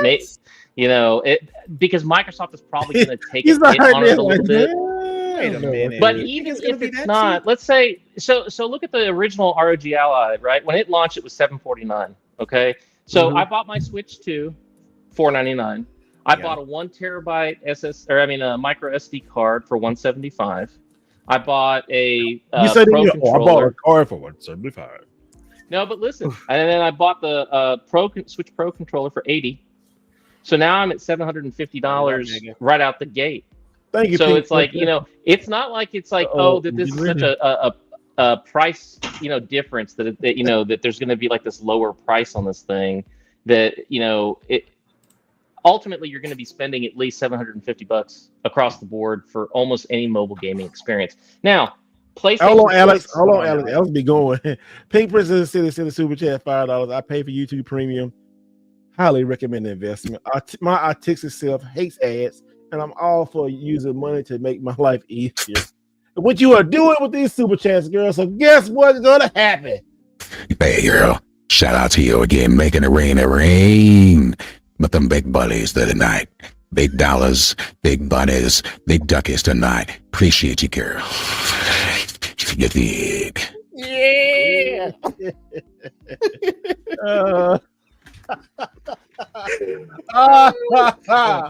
Oh my goodness. I swear that's awesome. Best investment I've made. Oh, he said, yo, Mr. Wright. Okay. He said, I'm distorted. He said, yo, Mr. Wright, I'm a family of contact, but a professional audio engineer, 25 years. 2 questions. Can you flip your preamps HPF on? And if it's on, can you back off your gain a little distorted? I don't know shit about that, bro. You want to hit me up. Hit me up on Instagram and teach me, brother, because I don't know none of that. So what is that? Micro? 1 terabyte. 1 terabyte. Yeah. How much was that? That was $175. Yeah, I might have to. Where'd you get that from? That's probably what I'm gonna have to get. Did you get that from the website? I got it from Amazon. So it's in that link. Basically, the one you sent, it kept saying available. So I'm not sure what was going on with that. No, so here's the thing. It is unavailable. I went and checked on Amazon, and I went and looked at my old orders. I clicked on it, and it said unavailable. So I bought it like when they first announced the Switch 2, and they said, hey, you have to have like a real SD card, and you can't use the little crappy ones. I immediately went to Amazon, and it was on sale because I think they were like $199, and it was on sale for $175. I just dropped the hammer and went ahead and bought it. I was like, I had that, my case, everything at the house 2 months before the console actually got released. Yeah, so just wait. No. But as soon as I see it, you know me, I'll pop it into the group chat because I want you guys to have it. It's been excellent. I've noticed no difference between playing games off that and playing games off the Switch itself. So, I mean, I think you're gonna. Switch never really had that problem. What? They never had a problem playing off the card anywhere. No. It's mainly just for the Switch 2. Switch 2. I mean, you see all these damn games on Switch 1. Yeah, we gonna need a terabyte. It ain't even that. It's more about the size. Like, I've been downloading stuff, dude. It's like I have every single first party release from them downloaded at this point, and it's wonderful because it's like I just pop up and I'm like, oh well, shit, I could play these 35 Mario games and these 5 Zelda games. And just kind of these Metroid games, and I'm set. So I'm just like waiting for new games to come on down. It's really more about Switch 2 games because Cyberpunk alone, that bitch is 64 gig. That's one fourth of your system's storage. Now when Black Ops 7 come out, bro, that's about 200 gigs. There you go. There. Exactly. I got so many games. I re-download all my games and stuff. This going back to the Switch 2. God dang, this thing is so fucking amazing. I ain't gonna lie. Nintendo was in the wonderful. I love it. I absolutely love it. It really is like it. It is. It's a major life upgrade for like a gamer system. Like it's everything that we need to upgrade on. I'll be honest. But Steve, this is actually a really good point. Yes. This is a really good point. The original Switch compared to the Switch 2 took 8 years to get to this point. Imagine if a year and a half after the original Switch came out, the Switch 2 was out. And you then had the choice to determine, do I want to upgrade or not? That's where this portable PC gaming, just to circle it back, that's where you have the power to decide for yourself whether you want to do that or not.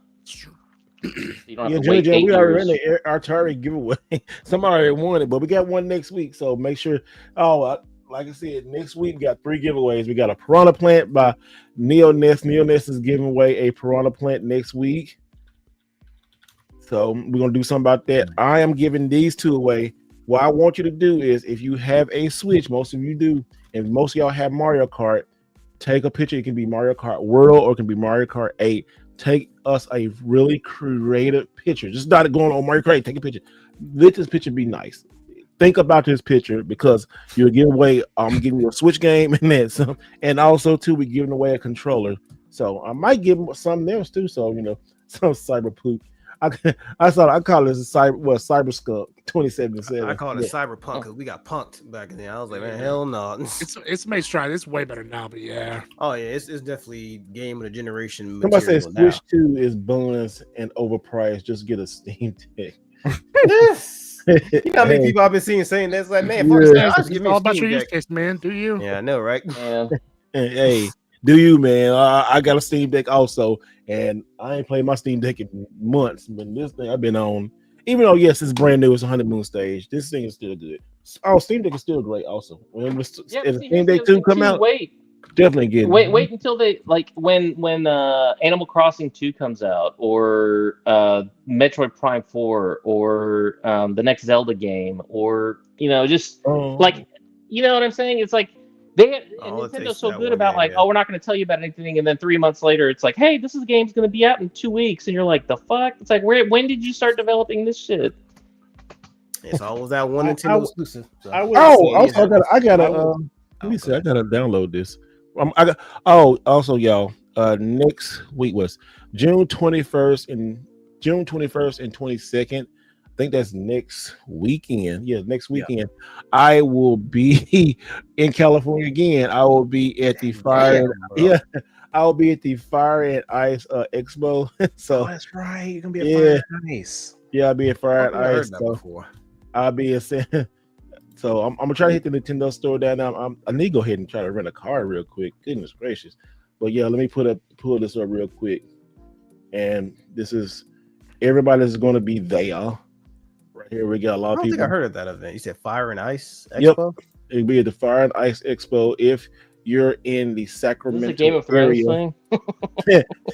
Well, no, the store is called Fire and Ice after the video game, but it's going to be in Roseville, California, right here. We'll be there Saturday. I'll be there Saturday and Sunday.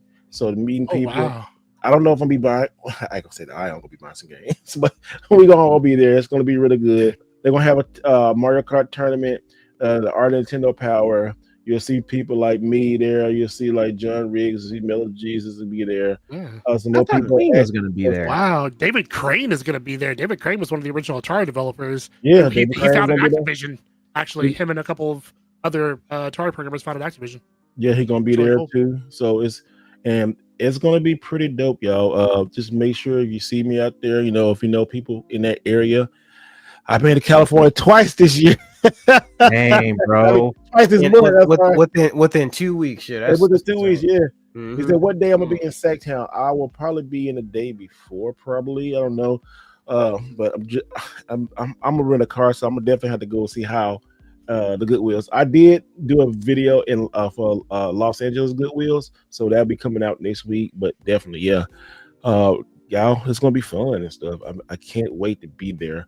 But we need to land this damn plane because it's 3 hours, and we had hit like over 200 people watching. Thank y'all so much. Every week it's going up.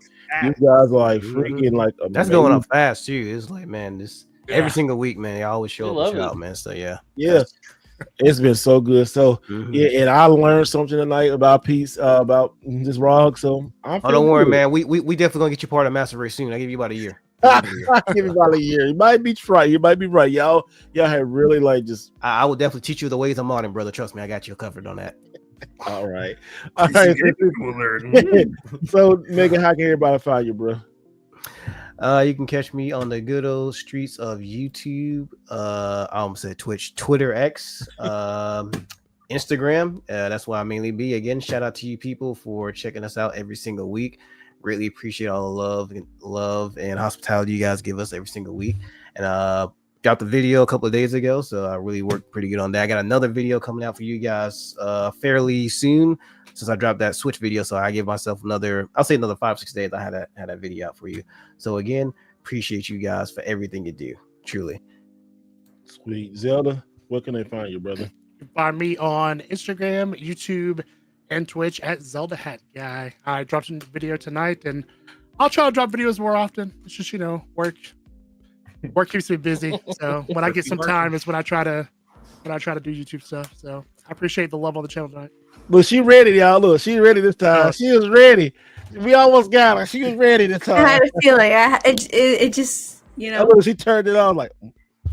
You can find me on TikTok because I will be posting a few reels of me complaining about my ugly villagers in Animal Crossing. And why every week you call them so ugly? Why you call oh them my ugly? god, you have to see. They're so ugly. Oh man, especially the one tiger called Tabby. Tabby the tiger. Oh my god. Tabby the abomination tiger. She's hideous. Tabby the so mad. abomination. She's so hideous. Wow. Also, you can find me on Instagram. I know I said YouTube. Just wait a little bit on that one, but those are You're getting there. Look, hey, you ain't said that before. As well. You ain't said that before. You ain't said about YouTube in a while. You was like, I opened up to I it. need to edit and stuff, and I don't have the softwares that I need. Just keep doing them shorts until you get there. You get there. You do It the takes so you do the long. entertainment short. I lost my website that I used to get good cracks from. That's my problem. Don't I used open to get like Nessa's face. He's like, whoa. all the Adobe cracks. I know, Take that what you mean by conversation that? offline. What you mean by that? sister? Well, Wait a minute. Pause. I know. no, My actions pause, are no. not related to the podcast. Thank you That's so right. much. We Thank disown you. But I am a part-time pirate. All right. Anyway, Alex, how you doing?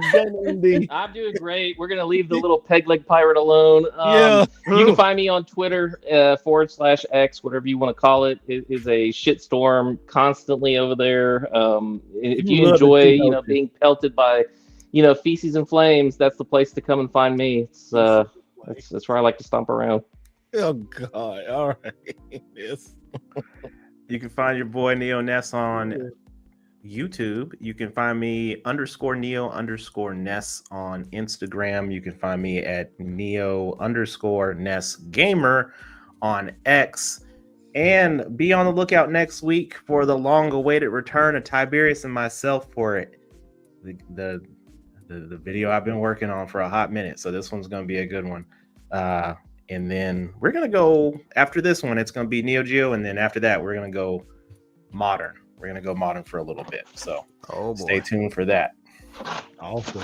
Collect and play the way you want to collect and play your games. Preach, brother. Preach. That's right. And y'all, Mr. Right Way. I get all these great people together. It's been fun. I've been educated. See, look, your boy be educated. It's been such a long pause week, but it's been great though. I'm still not like reset yet. I still got like 4 more videos, and I still gotta make emails and all this kind of stuff. But I never complain to eat when you have all this on your never complain about eating when you ask for so much and play, whatever how it is. I ain't complaining. I'm happy to have all these opportunities to be there, to go to different places, get to see y'all. Y'all watch out. I think tomorrow will probably be the first behind the scenes kind of like vlog Summer Game Fest. A lot of stuff I can show. And then I got 3 more videos. So they're going to be, I think I'm going to premiere those like every Friday. So definitely can just get some out of that so you can see it. But and the Switch 2 stuff is still coming. So yeah, I'm glad y'all like it. Thank y'all so much for just watching. Thank y'all for subscribing. Thank y'all for donating everything and all.